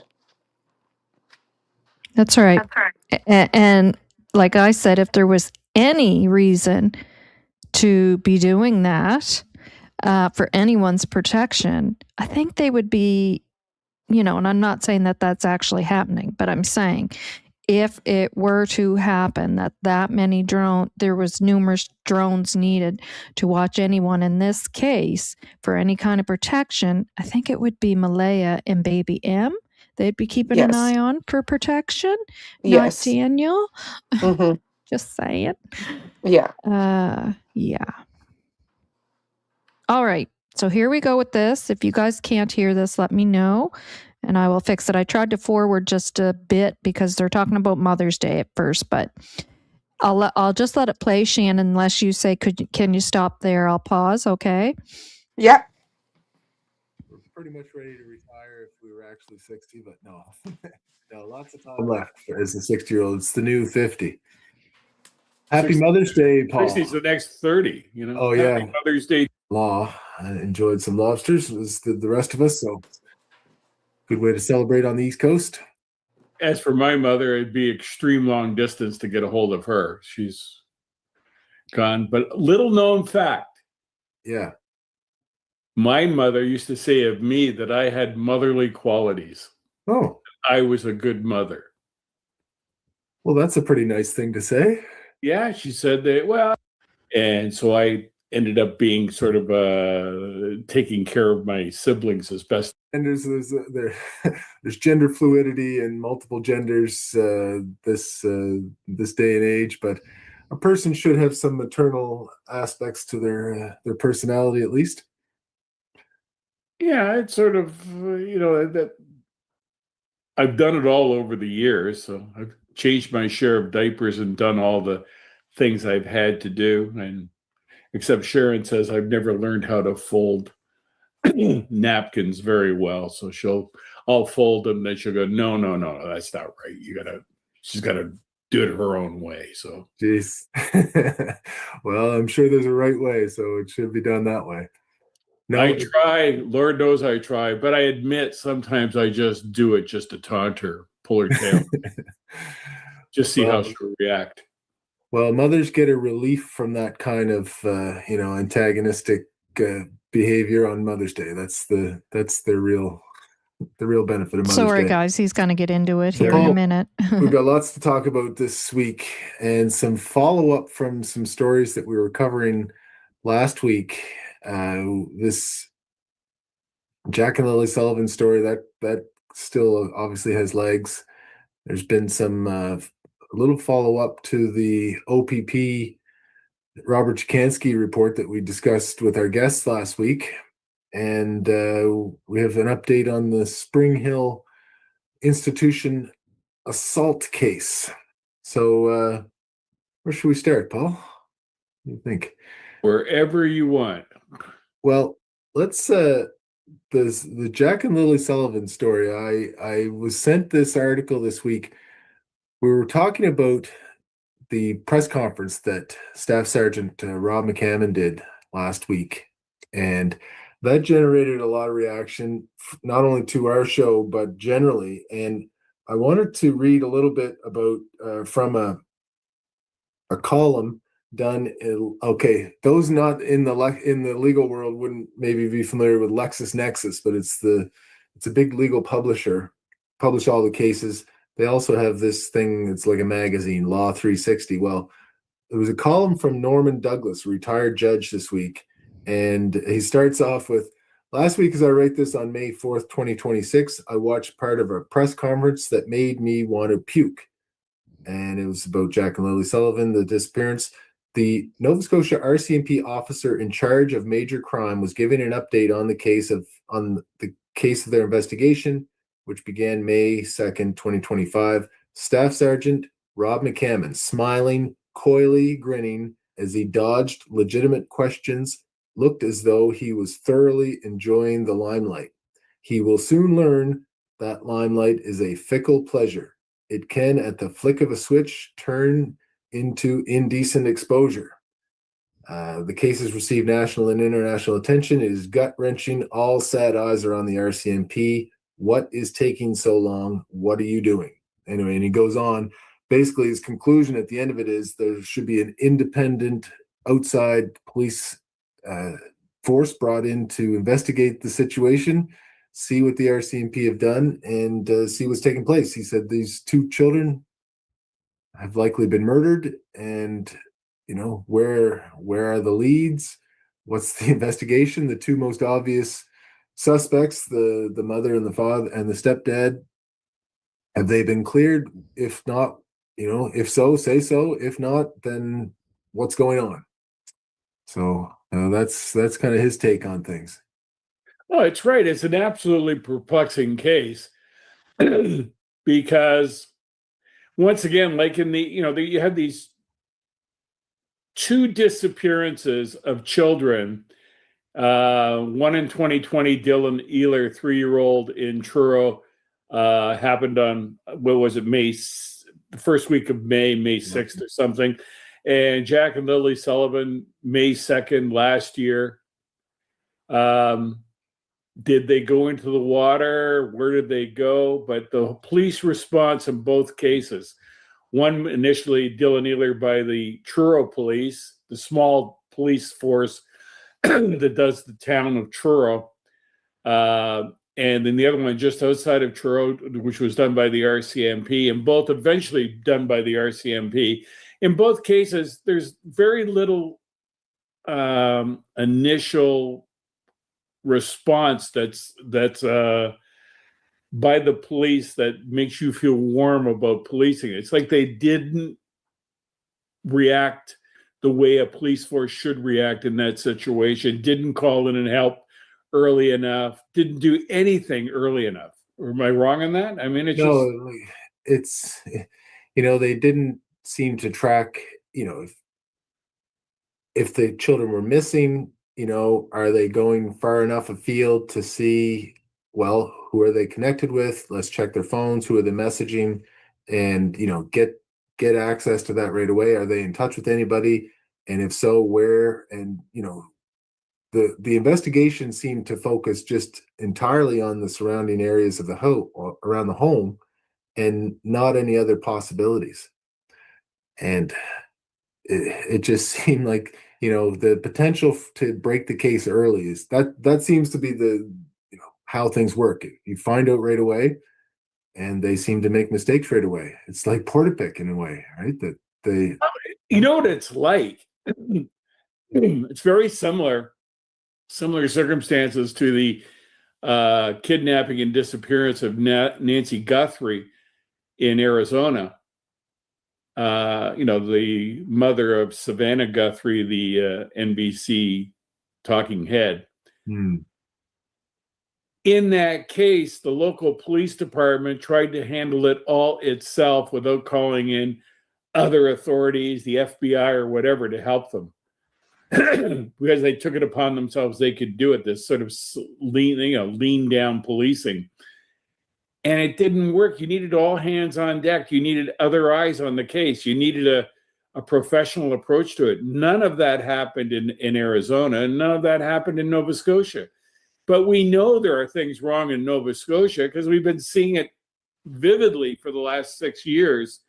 And yet we have governments who say, oh, we love the RCMP. They do a great job. Nova Scotia massacres, the Dylan Ealer case, Jack and Lilly Sullivan. These are egregious screw-ups, all of them. And nothing is done. Nobody, we're just keep going down the same track like everything is normal. This Judge Norman Douglas wrote as well. He was back when he was a prosecutor in between 87, 89, actually in 88, he said in Timmins, Ontario, he had gotten a call as prosecutor from a police agency to just authorize the disposal of some evidence, some bicycles that hadn't been claimed, stolen bicycles. But one was a bicycle that was associated with a murder of a 14-year-old girl there. And so he's like, whoa, we're not doing this yet. And assigned a particular Crown prosecutor to the case, checked it out, new police agency in that, go over the evidence again, look at this bicycle, and it turned out to actually be a turning point in the case, and they found the killer in that case. So bringing in an outside agency, it's fresh eyes. They're not, you get, I think, involved in a situation, you can get a bit of a one-track mind on it. And if you bring in somebody that doesn't have that limitation, then, maybe it can open up a new avenue of investigation. So it seems like it's time now to bring in somebody new to investigate the Jack and Lilly Sullivan case.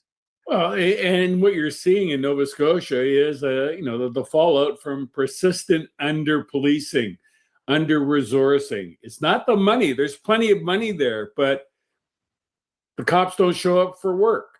They're off sick. They're off with a headache. Somebody said boo to them in the night, and they're off on stress leave for 4 years. There's just not enough accountability of policing, and they're not organized in a way that serves the public interest. It's quite clear. Well, and similarly to the resistance of the RCMP to bring in any outside agencies or talk to any other police forces in the Portapic shootings, that seems to be a little bit of the case here. And you wonder if it's because they know that they screwed something up early on, and now they don't want anyone else to see it. And exactly, that's exactly what it is, I suspect. Yeah. So that's the way they operate. So when the police aren't doing this and cases like this go unsolved, you know who I get bombarded by?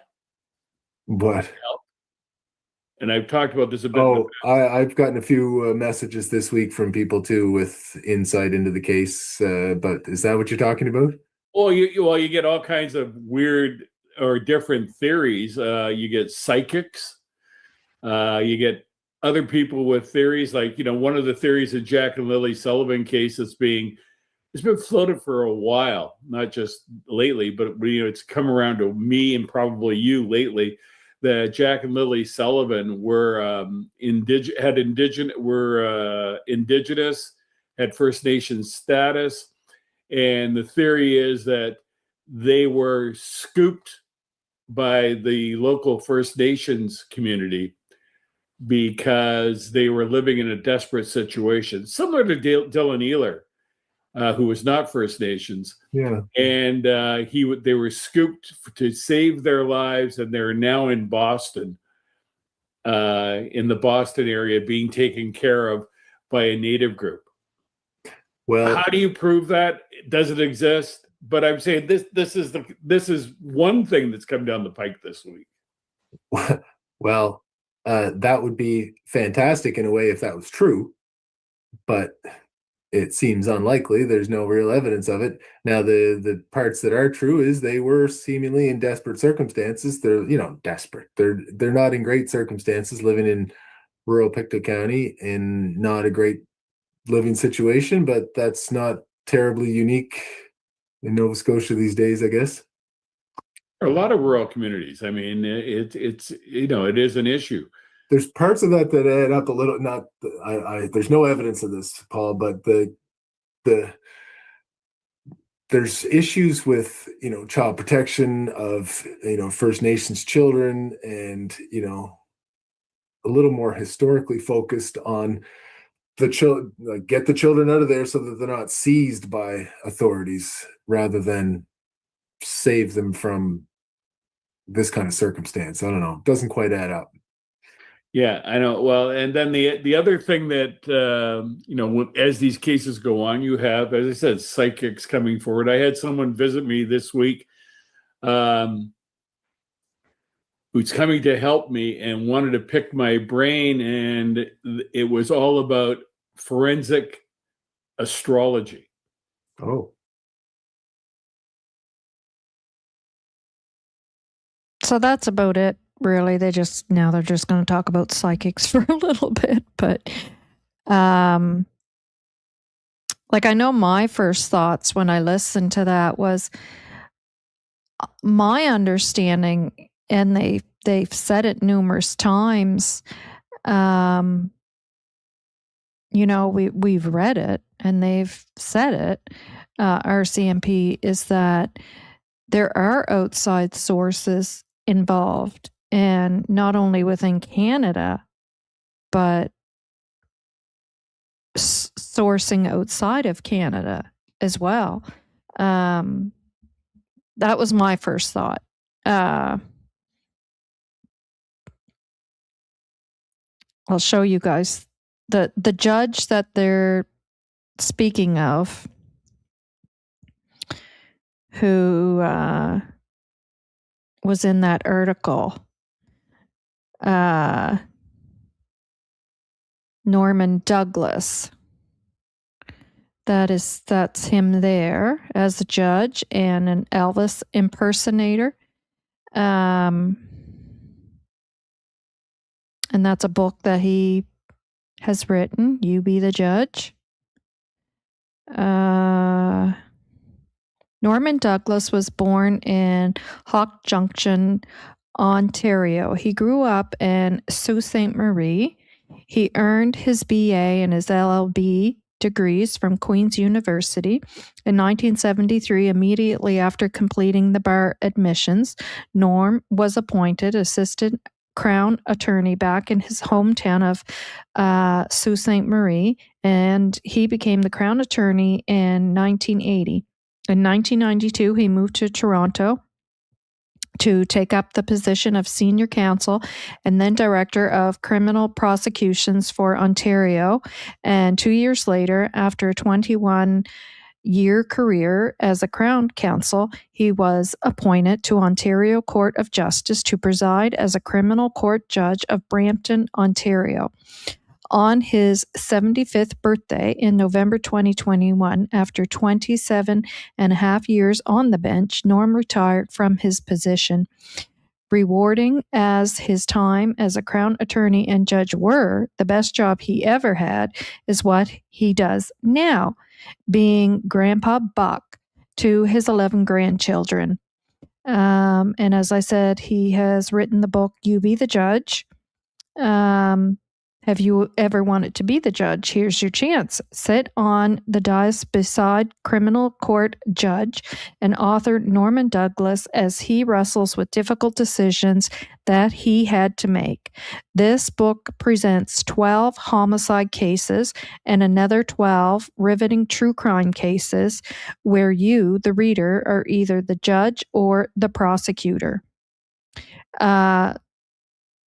So I mean, he's definitely established, and he in that it's like a journal, the LexisNexis. Now I wanted to bring up that whole article, but when it gives you a 7-day free trial, but it won't allow you to use. You have to put in an email in. It has to be a paid email like eastlink.com or whatever. Hotmail or Gmail will not work. So it wouldn't allow me to do the 7-day free trial to bring up that article. But he said in that little bit there that Adam wrote or read that this is obviously a homicide case. I think he actually used the M word, but yeah. Shan, are you back?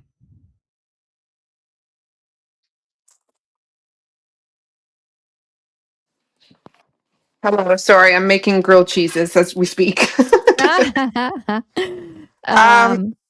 Did you hear what I was saying? I didn't hear that last comment. What did you say? The last thing? I was just talking about the judge and how he come right out and said that this is obviously a homicide. I think he actually used the M word. Yeah. But I was saying how when I first listened to that, my first thought was, well, I thought RCMP have made it very clear that they are using outside sources. It's not just them only working on this case, that they are Yes. using outside sources, and not only here in Canada, but outside of Canada as well. Am I wrong on that? I'm not sure about outside of Canada, but I wouldn't be surprised. But I know they are using the OPP, and they're using Yeah. the cyber security unit, and also using the RCMP out of New Brunswick. And I'm very confident that they are likely using, FBI profilers and that sort of thing as well. Yeah, And I thought one article I read, I thought for sure it said, and including outside of Canada. I could be wrong. I'll try to look back. And don't forget the sergeant who that's very high, the individual who questioned Daniel regarding Thursday night. it's an He is a inspector. inspector, thank you, Yeah. who is from BC. He's Yep. not, yeah, so again, One of the there are highest ranking officers. highest ranking officers from BC. So Yeah. again, that's an outside source, Yes. or CMP, but not local. Yeah. So that was my first thoughts when I Yeah. read that. I had Um, mixed feelings about it. Yeah, I really respect Adam and his opinions. And I know Paul, I like a lot of his opinions. He's very insightful. yeah. However, he's not very pro RCMP, as we know. No, for a very long time he's not. So yeah. Yes. So he is biased against the Yeah, RCMP. 100%. But what I do agree with, I don't agree with obviously the judge's opinion of Staff Sergeant McCammon, because, well, you know how I feel about him. So I was Well, deeply offended, but I will say this just before you continue on there. My notes that I took, and I am going to go over that interview because I did go through it very slowly and made very distinctive notes on that interview. The very first note I wrote down was McCammon seems like he just scored a touchdown. And yes. maybe there's something he knows that we don't know. Maybe Oh, he I'm does sure have there's a that lot. touchdown feeling. Yeah. And that's what was coming off in that interview. So sorry, go ahead. I think it was actually a lot to do with his off record sort of relationships with some of the reporters. So, despite being interviewed by these very strong women like Angela or Allie. Lindsay, yeah, or Allie, um, they, they talk off the record and have established, very good rapports and probably friendships with each other. So I think the smirk, a lot of it was because he knew who was going to be asking the questions and he was preparing himself for some hard Yeah. ones. I think that's actually what a lot of the smirking came down to. If I were a betting woman, anyway. Yeah, that there was probably some pre-conversation there too, just Yes, before they went on air. Yeah. yes, Yeah. because they know the journalists get a heads up as to when the briefing's going to happen. They get the opportunity to screen, like to let them know what kind of questions are going to be asked, and so I think that had a lot to do with it. Um, but I will agree with them on the initial response to Jack and Lily's disappearance. And that's down to the local RCMP until the major crime got involved. Much like the Dylan Ayler case with the local Truro police and with Portapic, this isn't something that Nova Scotia is used to. They're not used to missing children or of that age or mass shootings. It's not something that local police, smaller forces in particular, like your small community forces in Stellarton, would be used to dealing with. They wouldn't have the same kind of experience in dealing with something like that. And I have been critical of the original response to Jack and Lily's disappearance. They took it on word that the children had wandered off and treated it as such rather than treating it as a crime scene. It should have been Yeah. locked down straight away. They should have been monitoring and taking note of signing in anyone coming and going. Nobody should have been allowed in the woods, especially family members. And I think that's where the case really, why the case is struggling now, why it's taken so long, because there was missed opportunity in the first 12, 24 hours, which are the most important. And based on everything I've heard, movements of certain family members, it should never have been allowed. And maybe we would be further ahead if that was the case.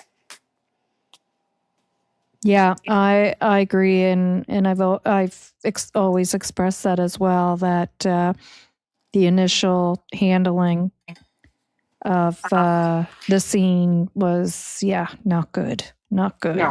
and hopefully there'll be change that will be made in that area. I hope. Well, there's protocols in place already that were not followed Oh, okay. with Hmm. regards to missing children. It should have, the area should have been locked down, not just the property, but all the roads in and out of the area should have been closed, should have been, accounting for who was coming and going. And I just think there were some initial um, hiccups, if you like, as to how it was handled. And it wasn't until major crime came in, and I think probably the initial search hours where, children are often found within 24 hours if they wandered off. In fact, they're usually found a lot sooner than that, especially if they hadn't been gone that long. We've heard of several cases subsequently in Nova Scotia where the children are found relatively quickly, within a couple of hours. So Yep. it just, I just really do hope that things are learned and taken into account for, God forbid, something like this should ever happen again. Yeah. Yeah. Um. Yeah. Little Mama and No One Important. The lies, like Little Mama said, why are the lies not being stopped? Unfortunately, I don't think there's any laws that, in the sense of arresting people for BS, exist. However, I'm sure RCMP are watching those people very carefully, because no different than us, they would want to know why. Like, why Why do people push false narratives? And as far as Daniel, back and forth and changing stories over and over. I mean, I think we all know that's being monitored, and let people dig their holes. Yeah, the old saying goes, give people enough rope and they'll hang themselves. So, um, Daniel saying that he gave the link to the RCMP about his live that he did with Sunny. Well, all they're going to do is they're going to run that through an AI system, take out the transcript, compare it to everything else he said, and they'll be able to see what the inconsistencies again. So Yeah. they have the best software out there, better than anything that we have or Larry Cameron has. So one Yes. second. Yeah. Tash, wouldn't a homicide case give law enforcement a lot more freedom of info than a missing persons? Actually, there's, excuse me, certain things within the missing persons in McCammon. I had been saying it right from the get go when they kept that, that I suspected. That's why it was being kept a missing persons. And not only that, I would think it's going to stay a missing persons right up until they're ready. If something nefarious did take place here, they're ready to make arrests, and then it'll be switched over. But there are more doors that can be opened when it is kept a missing persons case, and McCammon said that himself. Sonny's live, he said those other charges were from stalking. Oh, I'm not sure who you guys are talking about there. I know exactly what they're talking about. I can't see the chat right this moment, but Daniel said that the reason why the RCMP came to his property on Monday was so that he could report Tint for stalking. However, I have on good authority that that is not the case. That it was in Yeah. fact to question him, and they picked him up. So Yeah. He always has the way of telling a story. Mhm. I'm sure he mentioned that Tint had flown a drone over his house during that conversation as a form of deflection, but that was not the Right. purpose of the conversation. Yeah, and he's still doing that, like you were saying about the blame right from the get go. Like he's still doing that. He's still doing that. He did it with RCMP. He did it right there in that situation, and he's still doing that push pull. Like 1 minute it's all niceties towards somebody, and then in the next minute it's the blame game, and it's such manipulative behavior. It's so noticeable. It is noticeable to anyone who's ever experienced that kind of thing. Yes. It's not so obvious to someone who hasn't ever been on the receiving end of that kind of gaslighting. But that is true. And I think that every woman out there, well, I would say 80% of women have probably experienced something along those lines or similar in their lifetime. And I think that's why predominantly women can see through what's going on. Yeah. Yeah. And I keep forgetting that when you experience something, it helps you to see more clearly as to what's going on, and not every single person can see that as clear. And you're right, more so women. No one important. Yes, you're correct. RCMP do reach out to FBI. Yeah, I know of a couple of cases that I followed where they in fact did. Yes. Well, the pool of experts is greater in the US, right? Just based on population size. They have over 330 million people in the States. So they have 10 times our population, basically. So they will have 10 times the experts, in theory, than what Canada has. Therefore, they'll have more experience in dealing with these kind of situations too. So this kind of scenario happens more often in the States statistically because there's a higher population, which is why when doing comparables, often it's compared to cases out of the States because it does happen more often there and there is more cases to compare it to. Just like with the Lost Person Behavior app, the majority of the 500,000 cases came from the States. Yeah. There's statistics. Yeah. Mhm. Yeah. Yeah. You think of the Orne and Orson Orson Welles. Yeah. Welles. There's 2 children. Like you'd think of certain cases, in Mhm. the States where there's been more than one child that has gone missing, and the statistics in those cases. Mhm. Yeah, Even with interesting. single children, like when the Elijah Vu, Mm-hmm. there was some very, very similar cases. And they all tend to have a pattern behind them, Yep. with regards to like CPS involvement, alcohol, drug use in the home, Step violence in the parent. home, step parent, inconsistent statements. And unfortunately, Lily and Jack's case does tick all the boxes. Yep. Yeah, it does. It does. Yeah. Unfortunately. Um, I'm stuck here again. My gosh, I hate that my mouse does that.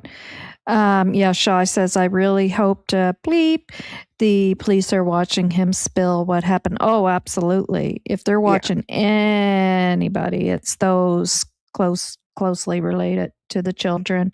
absolutely. And their Um, communications and who to, what they're saying, when. And I'm sure the social media team at the RCMP and hierarchy have been having a field day. yeah, 9.5 hours and plus on Charmaine's as well.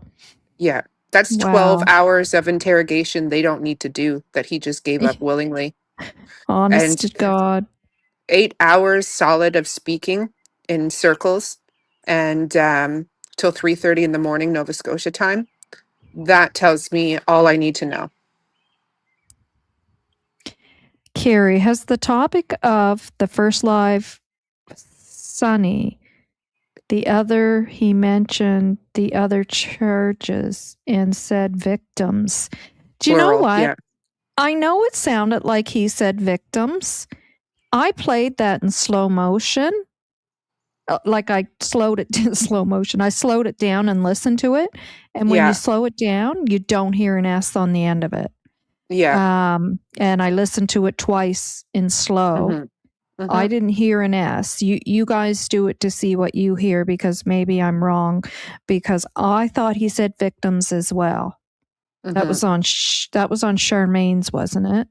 Yeah, and it is so important, which I don't have the capacity or the time or the willingness to listen to things anymore repeatedly, but I am the type of person that needs to hear something multiple times and I will pick out different things each time I hear it Yeah. because my brain is still processing what I just heard while the conversation's still happening. Yeah. Well, me too. Me too. Yeah. And I miss it So, and I have to keep going back. Yeah. yeah. So I would suggest to anyone, which I was sad to see there was no manuscript or transcript available for Sunny's Live. I wish she would turn that on. Oh, maybe she doesn't realize it's not on. Yeah, it would be really great if she could turn that on because seeing it in writing as well also helps because he was quite monotonous other than the few inappropriate jokes he had. His tone was very flat. Yeah. So you don't need to worry about the context of tone and voice inflection. Yeah. Yeah. Part of the problem is that small detachments rotate out members. They do so often that GSAR don't have time to train and inform them on best practices, and that is unfortunate. Yeah, there's good and bad to that road. Like, and I can tell you from healthcare as well, Hmm. because and that's always a topic of conversation, because continuity, of course, there's so much positive about that. But Yeah. then there's also the negative side of having continuity as well. And Yeah. especially in law enforcement. Yeah. And that is why they have to rotate them like that. Well, burnout must be just like with nursing, Yep. extremely high. Yep. And you do formulate opinions and biases regardless of who you are, no matter how much training you Right. get. So that it doesn't surprise me the rotation of RCMP or local detachment. Yep. However, it would be beneficial to have a core group within any organization um, that knows and goes back because they know the population, they know the history of the families, they know what they're encountering. Because not having that information and not knowing the histrionics, I guess you could say, can hamper a lot of Yep. things. Yeah, Um, that's the communication end of it, right? And when things yeah. get lost in communication wise, yeah, it can definitely cause issues. And it's the same as healthcare, and that's why continuity can be so great because of the communication aspect of it, and you don't want to lose that. But yet, like you said, having that continuity for an extended period of time also causes issues. Mm-hmm. And yeah, it's too bad that there wasn't some kind of something there to fill that gap, communication gap, right? Mm-hmm. Yeah. Yeah, I totally get you. I just But wish he would get charged with whatever he did wrong. I know, Belinda. It's like, yeah, I I'm know, gonna but it have to takes love you and time. leave you for a bit, Nova, because I gotta rinse my Yep. hair out before it falls out. Go, go, go. But I might, if you're still on when I come out of the shower, I'll pop back on. Yep. Okay. All right. We'll All right. maybe Speak to you see you later. then. Good luck. Okay. Bye. Bye. I just wish he would get charged. Yeah, I would love to see it separated from the missing children case, though. Yeah. Yeah. Um, and Ginger says, I will give our CMP some grace since they were involved in another search when they got the call for Lilly&Jack. I have a generous heart. Yeah, that was unusual to have two big situations taking place at the same time at different ends of the county, mind you, because you have one situation happening at almost near one end of the borderline of the county and the other situation nearing the other borderline of the county at the same time. So, yes, I get what you're saying there. I'm not sure if LC has anything more than a few loose screws. Yeah, seems to be a lot of that lingering around this case or hanging around. Christina, okay, I don't know how it works. My older cousin used to be our CMP in Alberta. Yeah. No, I'm not referring to Tint Sheehan. I'm referring to him not being allowed on the res. Oh, yeah, yeah. Yes. Yes, I did hear him say that. Yeah.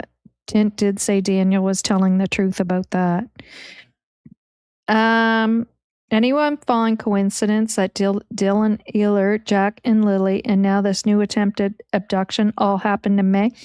Not really. May, early spring, is the high time for people to wander, number one, and also for perps to start their lurking, unfortunately.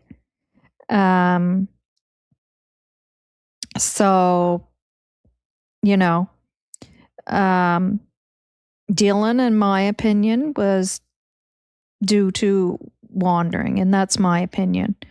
That's not an active case to my knowledge.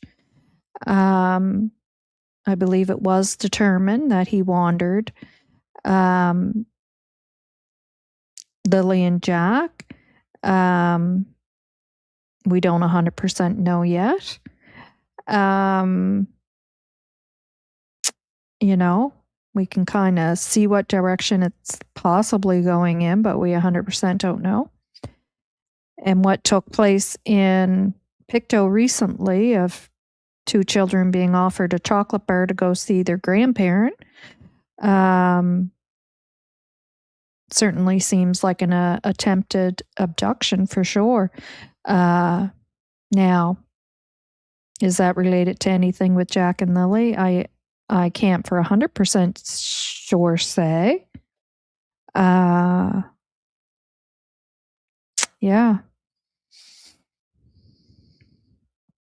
It's not illegal to fly drone over someone's home in Canada. We do not own the sky over our homes. That's right. There are certain areas you're not allowed to fly them. But yeah, not over someone's home. You do have to be licensed though. Even to have, like my husband and I have, what are they called? It's an airplane. It's a big, like they're like the size of those planes you see. RC planes. They're huge. They have to be registered, and you have to have permission to fly them. Yeah, they're not. They don't have the drone capability on them, but they're huge, and they just sound like a real plane. And when they're way up in the air, they actually there's a certain point where it actually you would think it's a real plane flying up there. And Tin says, I was joking. I don't know exactly why our CMP car was there. Thanks for the clarification, Tin. Good drone videos, by the way. Yeah, you do really good videos. Yep. Excellent videos. Is there a serial abductor on Liver out there? I hope not. I hope not. I mean, in my opinion, I don't think there's any connection, and that's just my opinion. I mean, but at the end of the day, do we 100% know anything? Yeah.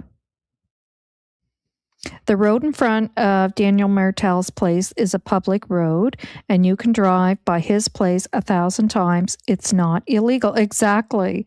This thought of ownership out there. I mean, yeah, they've lived out there for generations, but there's no ownership to the roads and the waterways, or the sky, unfortunately. Yeah. Although I have to say that image of Janie down there building the deck, I did feel bad for her a little bit. I have to admit, she's down there slaving away building that deck. You think that the men in the family would come build that for her in 5 minutes with all the brothers and sons. And yeah, anyways.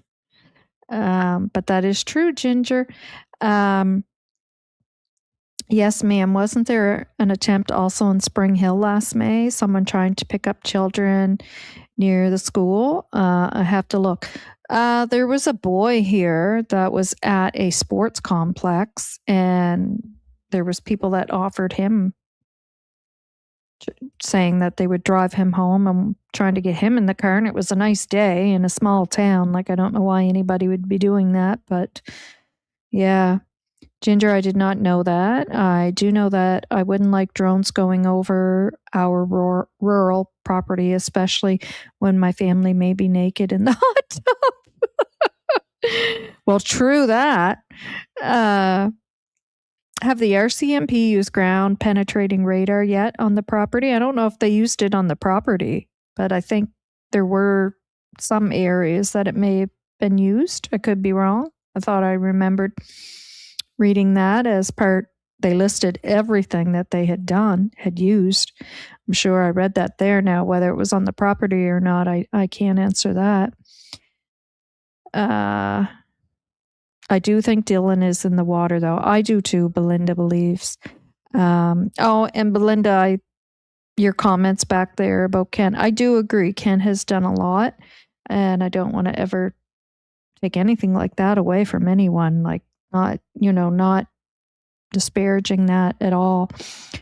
But it's just like Shan said, we all know that birds of a feather flock together. So when you kind of see him and Darren together, because Darren obviously is, due to his own doings,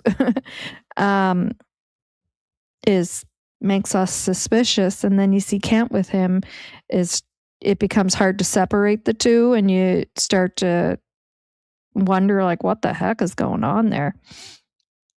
But I certainly don't think of Kent in the way that I think of Darren. I will say that. And yeah. Especially if you're saying Daniel is telling the truth. I took your word. Oh, you're talking to Tint. Yes, they use ground penetrating radar. Yes, they did. Yeah, but I remember that listed, but I don't know if they used it on the property or where they used it. I don't think they specified where. Was Haley at the service? Is there a reason she's gone quiet? I didn't see her at the service. And as far as, I mean, she might have had a schedule she couldn't change or whatever. I don't know. I don't want to answer for her and why she went quiet. Again, I don't want to answer for her, but one thing to speculate is certain things being said about her on a certain channel and about her certain private life, things that should never, ever, ever have been said, would probably scare a person off and want to make them pull back and hopefully be forgotten because of the things that are being said. So, yeah. Yeah, Sonny and Charmaine for allowing him to blah, blah, blah, blah, blah, blah, blah. So we should thank Char and Sonny for saving the police time, I guess. Yeah, I think Angeline just did. Yeah, and that's what Shan pretty much said. Yeah. Yep. Thank you, Shan and Char. I couldn't do it. Oh my God, I couldn't do it. Yeah, everybody's personalities are different. And mine is a personality that just can't. I have a hard time with that. And the funny thing is, typically it's empaths that have a hard time listening or have a hard time interacting with BSers and people who they've already determined they know are not being truthful and are not sincere. It's very difficult for empaths to interact with those individuals. So for me, because I am an empath, that's probably why that's a part of my personality. And Sunny always says how much of an empath she is. So I don't know how she gets through that, because I'd have a hard time. And that's probably why Justin has such a hard time too. And he can admit it just like me. And it's very easy to see that Justin is an empath. Like, you can just tell that. When a parent refers to their missing children as a situation, it typically indicates a significant psychological barrier between the parent and the reality of the loss. Yes. Yeah. They can't say the words that actually should be stated. Yes. Sham, once his fake Cadence is removed, what he says is a lot more questionable. Yes. Yeah. Makes you sick. Yes, I hear you. Yeah, I hope her hair doesn't turn purple. I wonder what her hair's going to look like when she's dyeing it. She said something about emu, so.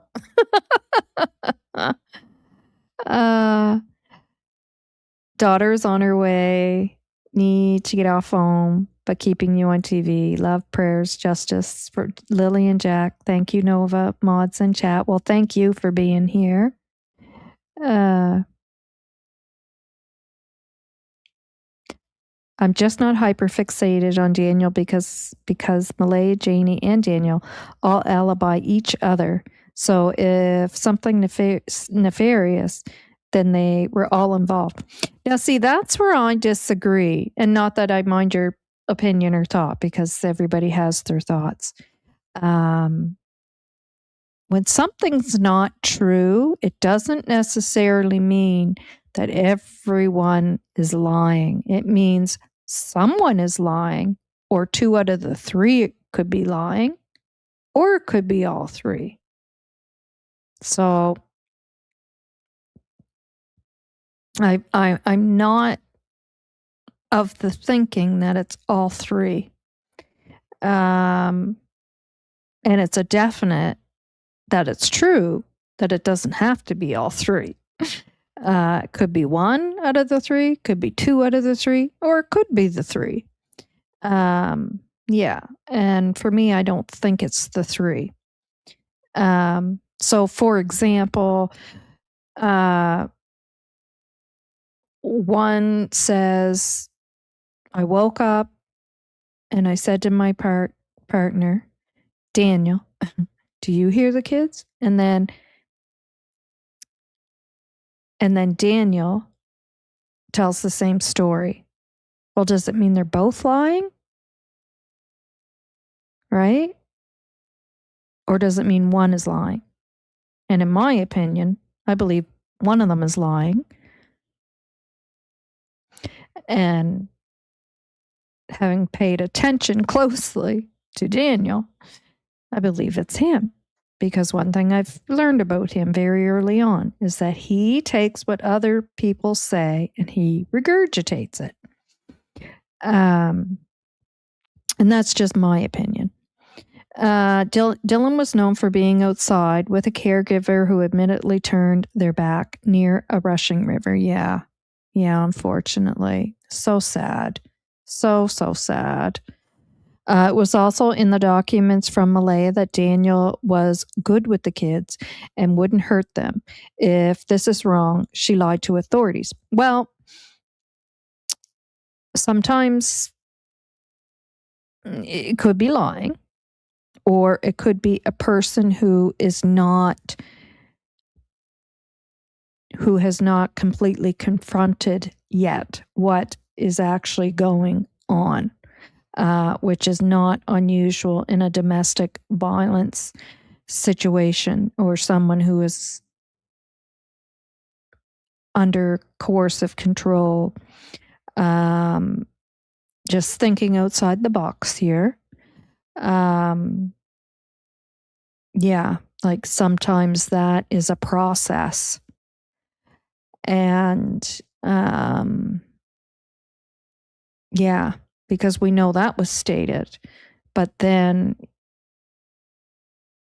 in further interviews, then it was admitted about the domestic violence. So we have to understand that when those things are involved, it's a process in confronting and it being understanding and then being able to admit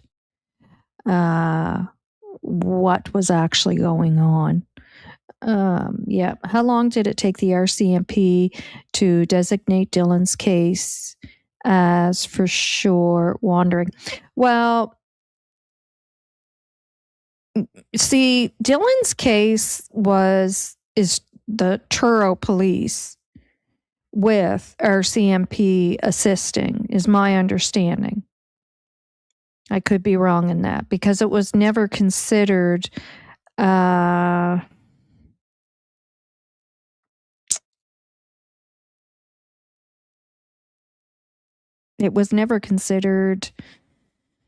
like major crimes, or like it's a little bit different than Lily and Jack. So, and how long, I'm not sure. There is a very good interview with the mother. I think the father's on it too, but it's mostly the mom who speaks on it with W5 Tash. And it's really good. Look that up and watch that. You'll probably, those answers would be in that for sure. I've watched it, but I'd have to watch it. My memory of new, and that would be considered new to my new brain because that took place after my illnesses and stuff. My health condition changed. So my memory is not as clear as it would be if that happened along, like 10 years ago or more. But I think you'll get those answers in that show. That's just statistically likely not to be a mystery. You need a license if your drone weighs over 250 grams. Oh, yeah, because my husband's had the smaller ones. You don't need a license for those. No, they just fly around your backyard. And if they go any further, you usually end up losing them. Or the wind gets a hold of them. It was nice for DM to tell us that the children never left the house on their own before that morning. It was nice of them, eh? Now, whether that's true or not, who knows? Yes, ma'am says that's the story that they tell, maybe to cover their butt, but they went outside and he was, in fact, unattended. Yeah. Yeah. Yeah. Not too sure on that. If the children, I think Malaya admitted, didn't she, in conversations either with Belinda or somebody, that they had gone outside. I mean, honestly, at their age, for them to be outside playing on their own is not like a huge deal. But a parent should know. A parent should know and be aware that they're out there. I think you just need a license for the bigger drone. Yeah. The teeny ones. Yeah, the teeny ones that blow away. Yeah. Oh, I knew what you meant. Buttocks. I knew you meant the buttocks. I'm a licensed drone operator as well. Oh, cool. One never knows. No one knows the truth in this except the ones or ones involved. Exactly, Bonnie. Exactly. We just can't 100% say for sure, right? I mean, we can look at the statistics. We can kind of see that there's stories that don't line up here and there. And no matter what our thoughts are and what happened with Lilly&Jack at the end of the day, nobody knows 100% sure. I sure hope RC and P do. Oh, I meant to read that question. Just like Malaya says they never leave the kids unattended when they are outside, then in her interview admits they weren't supervising them. Yeah, I kind of thought she did say somewhere that, which, like I said, at that age, like if my kids were 4 and 6 and they wanted to go out in the backyard to play, especially with it, the fencing around it, although I know they were fixing the fence and the kids still could get out a bit there at that time. If I was up, I still probably would not have an issue with them being out there playing while I kept an eye on them. But unattended and while I was sleeping, I of course wouldn't be doing that. Perhaps someone they knew came for an early morning visit, saw the kids, everyone was asleep, and took them. Well, and that's the thing. Absolutely, that could be a scenario that took place because typically it has to do with those closest to the children, and whether it's somebody on the property or someone within the circle. We went over this at the very beginning of this case, whether it's someone on the property or in the circle of the family that are aware of the children, whether it be a relative a person just aware that the children are there on the property. Yeah. There are so many possibilities and not even enough answers. It's so heartbreaking. It is heartbreaking. Yeah. Yes, he mentioned her again yesterday. Yeah. Yeah. Yeah. You would think the dog would bark. No one important. Yeah. I think that dog probably would bark at anything and anyone. Yeah. In my opinion, I don't know for sure, but yeah, and I'm not going to repeat them, Christina, because it's very personal, private stuff that was stated, that should never be stated. And it's disgusting that that channel even said that stuff. And it's Mike and what's her name? I think he privated them after that because people were really upset, which they should be. You know, uh, and it even could have harmed her with that information being put out there. It could have caused her harm. And it would certainly scare an individual with what was stated to back off and hopefully be forgotten. Yeah. Hello, Pictou County Jail. Thank you for being here. Belinda, if they all could have got their arses out of bed, yeah, if that is actually what they were doing. Their timeline now pretty much shows that was a lie. Malaya was obviously awake at 8:28. Yeah. Something I want to read to you guys, and I'm only going to read this. I'm not going to say anything else.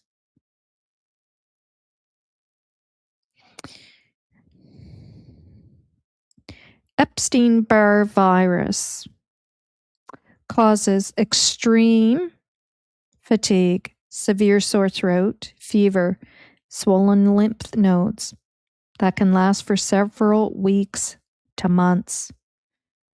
While common in teens, adults over 30 can still contract it, often experiencing more severe fatigue and longer recovery times, which is very true. Anything that hits people when they're older tends to be worse. Like more so than when you're a kid. Symptoms: intense exhaustion, and it does. I've listened to people discuss that who've had it themselves or knew other people who've had it, and they say that individual could be sitting there and then all of a sudden they topple over because they're out cold. They just can't stay awake, and it's almost like a comatose sleep. Prolonged fever, sore throat, often mistaken for strep, swollen glands, potential abdominal pain from swollen spleen, and you typically do get the swollen spleen with this. Recovery treatment focuses on rest, fluids, over-the-counter pain relievers.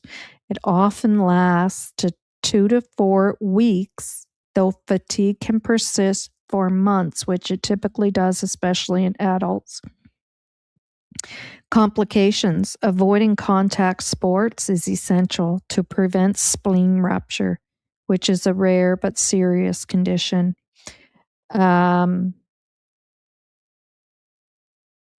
Yeah, so we'll just leave that there.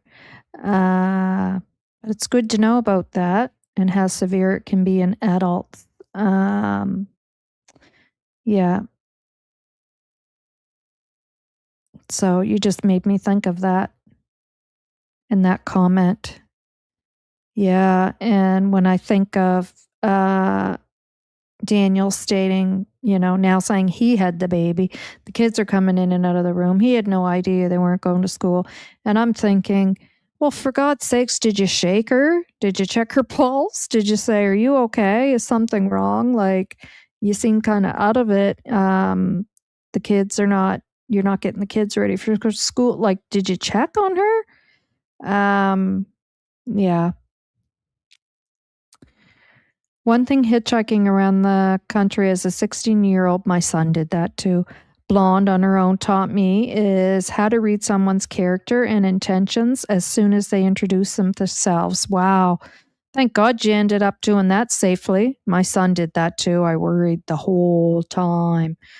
There's some wackos out there, and you, as a female blonde, doing that.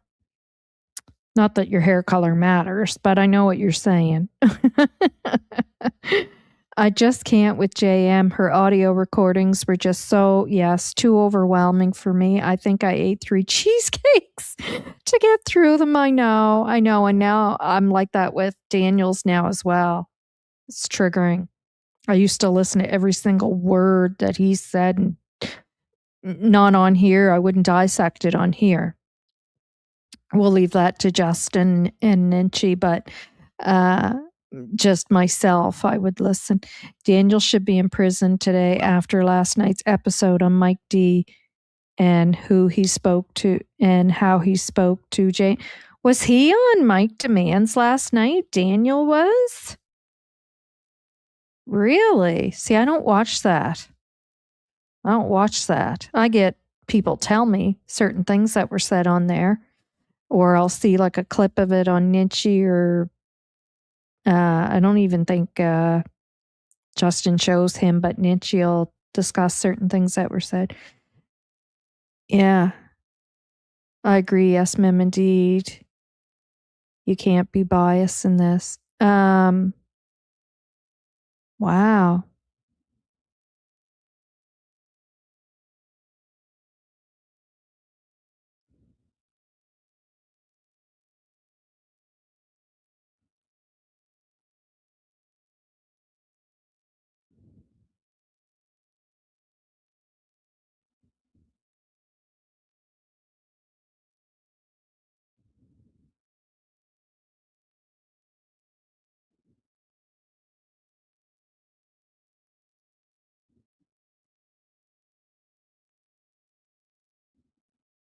I'm just seeing where we are in the comments there, guys.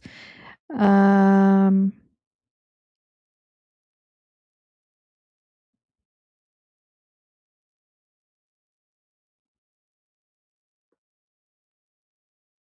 they are both not telling the truth. So how can you say it's only one, in my opinion? I don't know if you meant me when I was saying when people are telling different stories, it doesn't always mean that both are lying. It could mean that one is lying, right? And I'm not saying that it is just one. Well, I guess in my opinion, I feel it's one that is lying. Like in the sense that when one is saying, I woke up and said to Daniel, and Daniel saying, I woke up and said to Malaya. And I heard that, to me, I felt Daniel was not telling the truth in that situation. I felt it was Malaya who said that, but Daniel likes to regurgitate what other people said. It's his way of sounding normal.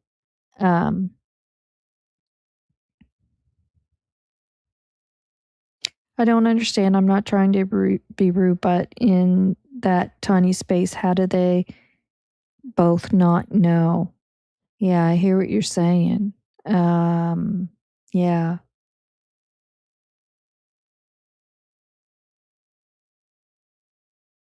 Yeah, and that makes me think of this again. Without saying too much more.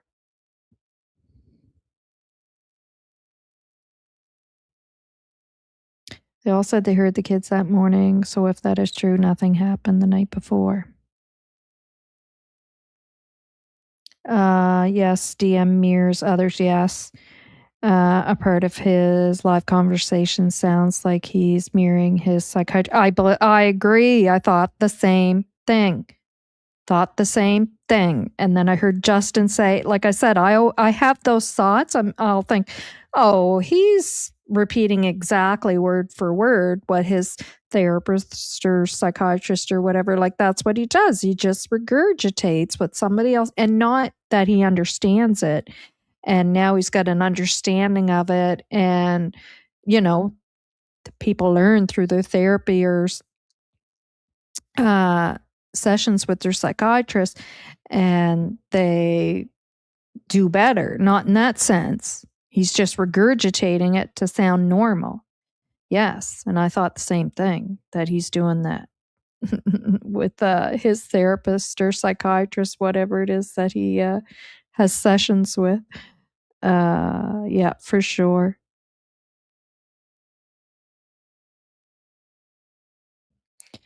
What if you're wrong, Novah? You could be, and so could we. Yeah, exactly. But you have to keep an open mind. Oh, I do. Oh, I do. Believe me, I do.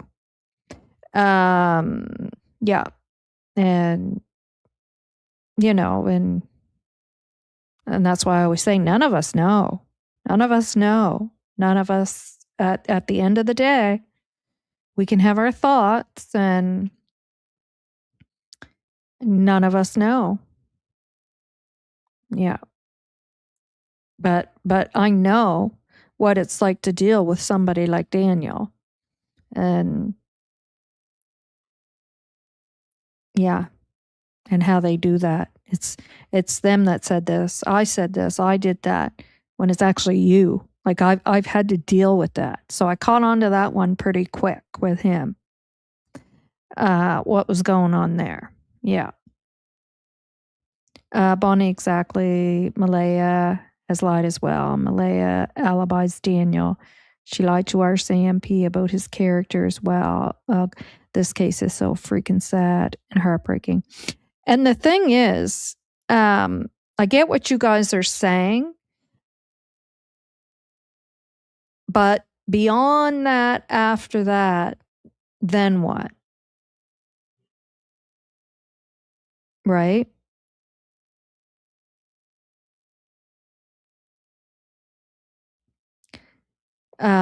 If you know what I'm trying to say, then what?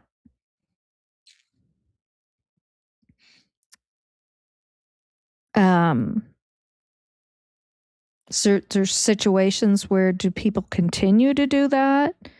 Or do they start to have an understanding of something and then start to work closely with law enforcement? Like I get what you're saying there, but look beyond that. Have an open mind to look beyond that, if you understand what I'm saying, right? Dylan case was very different. I agree. I followed it completely. Yes, very different, Bonnie. Pictou. If there's any questions, if there's stuff you guys are just talking to each other, which is great, I'll try to get past so I can try to get closer to the bottom. DM reminds me of new folk going through the 12-step program of all reformed and use the lingo. Yeah, exactly. Yeah, I'll regurgitate all this just to sound normal. Yeah. And that's personality disorder, right? People do that. People with personality disorders. Yeah, regurgitate other people's other things other people are saying to try to sound normal. Yeah.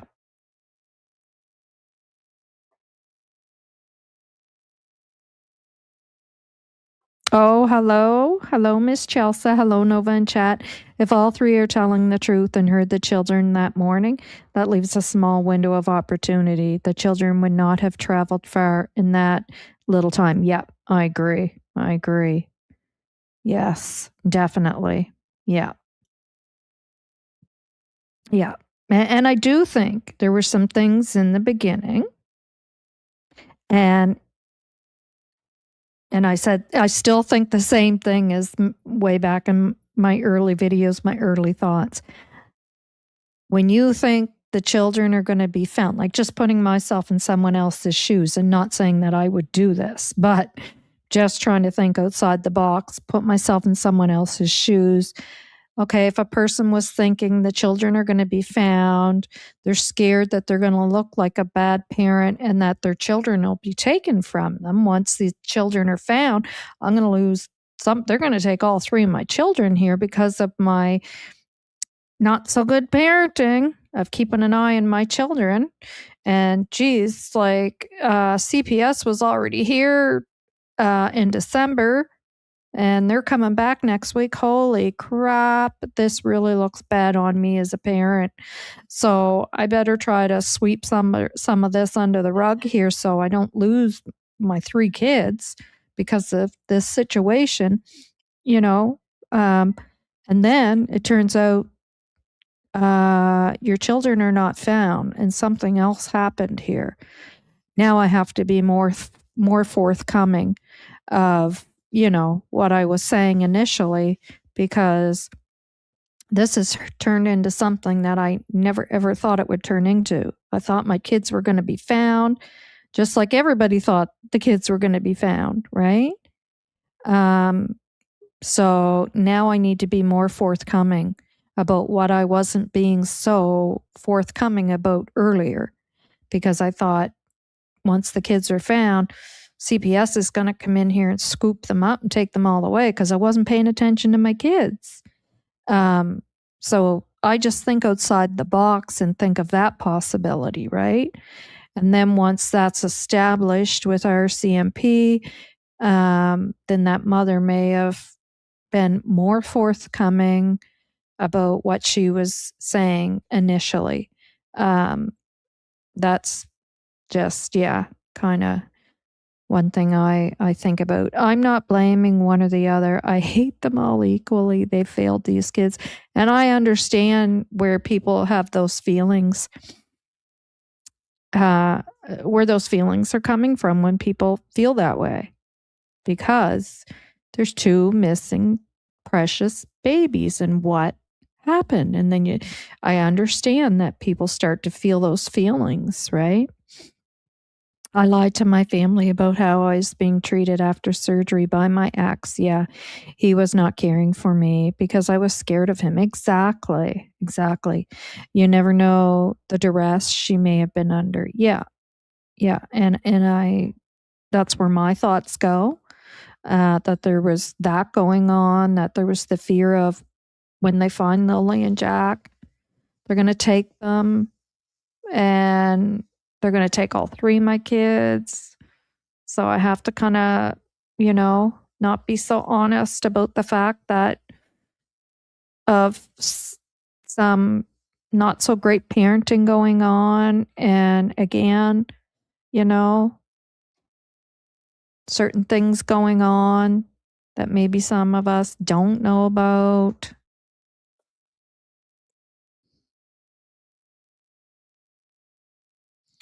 Given the distance Daniel said he searched, I still question the time frame.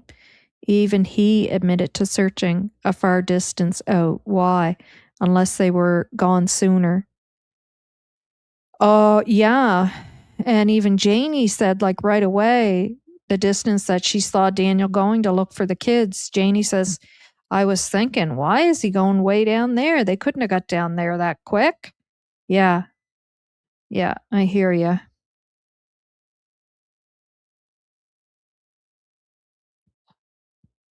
Yeah, I agree, Bonnie.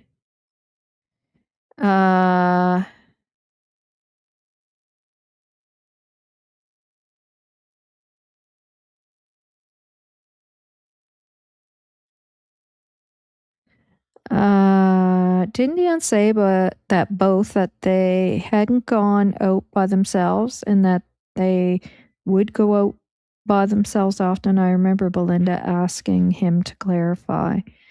Yeah, I can't remember that.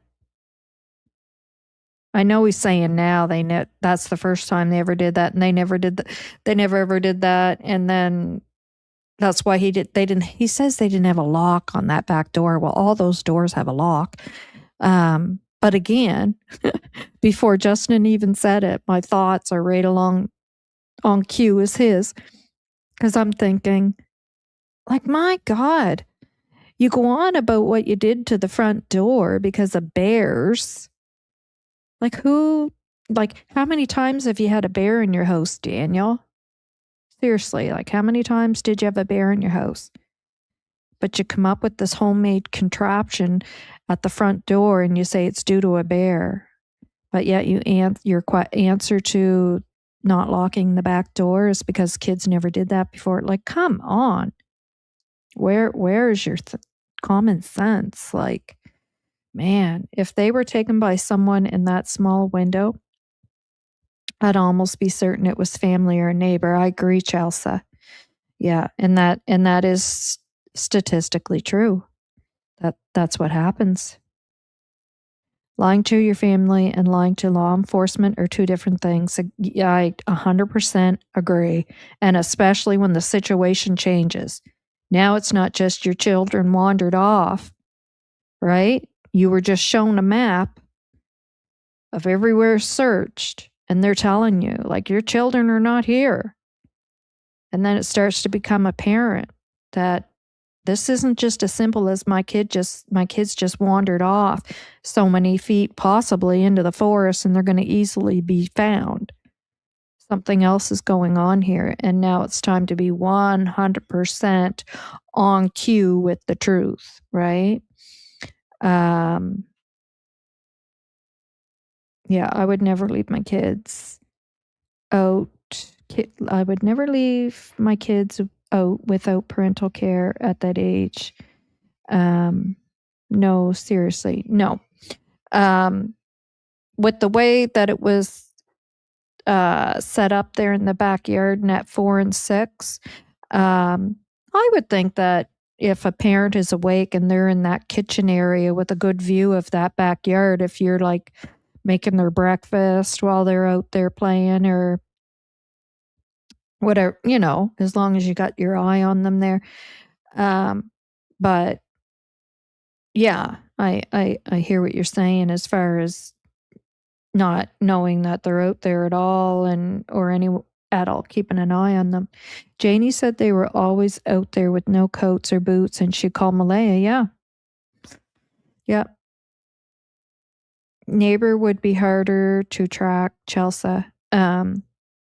Yes, Janie did say that, but Janie, I know the morning the kids went missing, yes, Malaya was in bed. But when Janie's saying that, I don't take that as because Malaya was in bed, right? It could be, like I said, Malaya could just be right in the kitchen there. And, that could be a situation of that mother-in-law that's constantly, the kids are doing this, the kids did that, the kids took the boots off, the kids got their jacket, the kids got their mitt, the kids, being a bit overly. So again, I'm not saying that's the fact of what was going on. I don't know, but I didn't take it as because Malaya's in the bed every morning sleeping and the kids are out there playing. But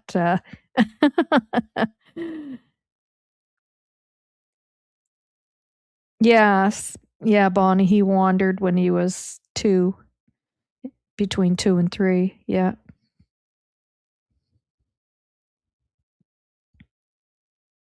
Did you know it was the neighbor and Earl who found the boot print? I never knew that. That's the first that I heard of that. And it was so strange to me the way Daniel worded that. Yeah, it was weird how he worded that when he was talking about that, how he worded it about his father.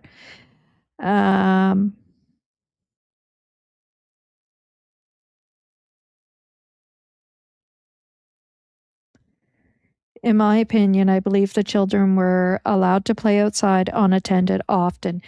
Yeah, and I feel like,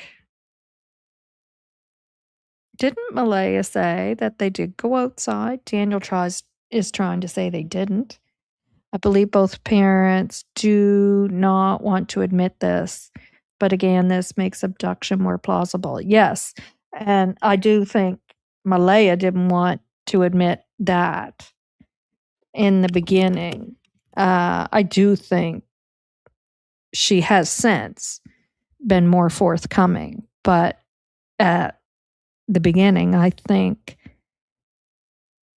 in a parent's mind, when you think your kids are going to be found and then you realize, okay, something else is going on here, she then became more forthcoming. That's my opinion. I'm not saying I'm right. Chelsea, no, it was a neighbor who found it and he went and got Earl. Yes, he found it and then got Earl. Yeah.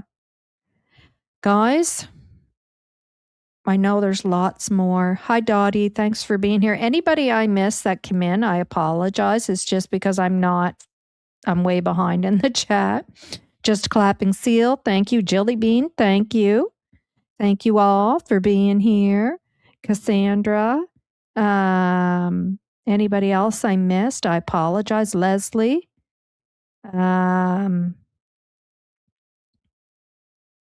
I'll say hi to you before I say goodbye to you because I'm going to have to say goodbye because I am so hungry. I got to go eat. Oh, I'm way behind. Wow. Sorry, guys. I didn't know I was that behind. And Shan is even back. She's probably trying to tell me she's ready to come back on stage. Oh, my. But I'm going to have to say goodbye anyways because I have to use the bathroom. Tiffany, hi. Anybody else I missed? Chelsea, thank you. Cynthia, hi. Looks like you guys are having a great old conversation there anyways, and I'm sure Shan's been answering some of your questions. Shan, thanks for coming back. Yeah, I have to go eat and I have to go potty very bad. But I'm so happy that you were all here today and we could just have a session of you guys taking the floor. And me just doing my best, having discussions with you, trying to answer questions, having Shan answer questions. Chelsea, I hope you're right, Novah, and she's being forthcoming. I do feel she is being forthcoming now, more forthcoming. I think she was in my opinion, it's nothing that I've been told or anything. It's just what just gathering information from, just from everything I've seen. Yeah, that there was possibly some fear in the beginning that her kids would have been taken away from her because she didn't have a watchful eye on Lily and Jack that morning. And then once she realized something more is going on here, then of course she was more forthcoming about things. And I could be wrong on that. That's just my opinion. All right, guys, lots of love. Thank you to everyone being here. If I miss saying hi to anybody, I sincerely apologize. Lots of love to you all. Lots of positive vibes.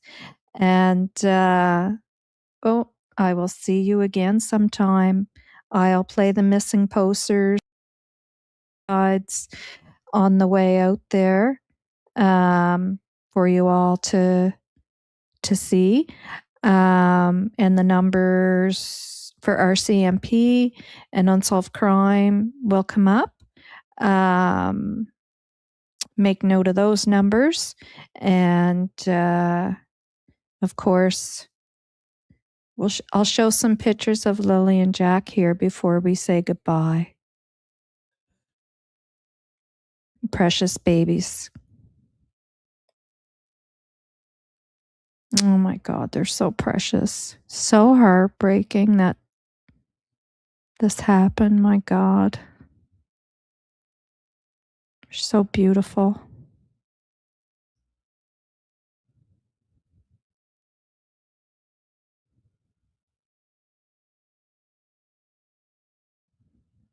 And that was last Easter.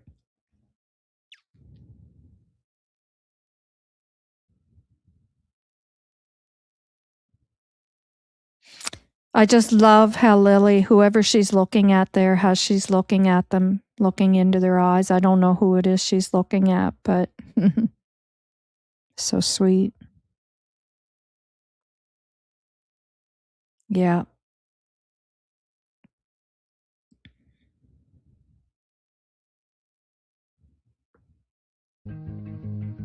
All right, guys. Thanks for being here. Lots of love, lots of positive vibes. Have a beautiful evening.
Is there orange juice there, hon?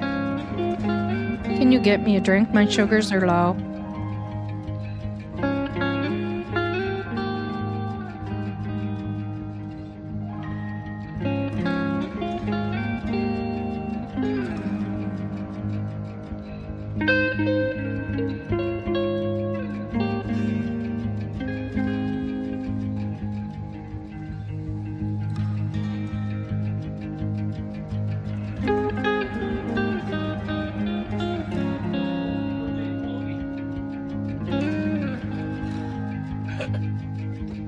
And I gotta pee so bad too.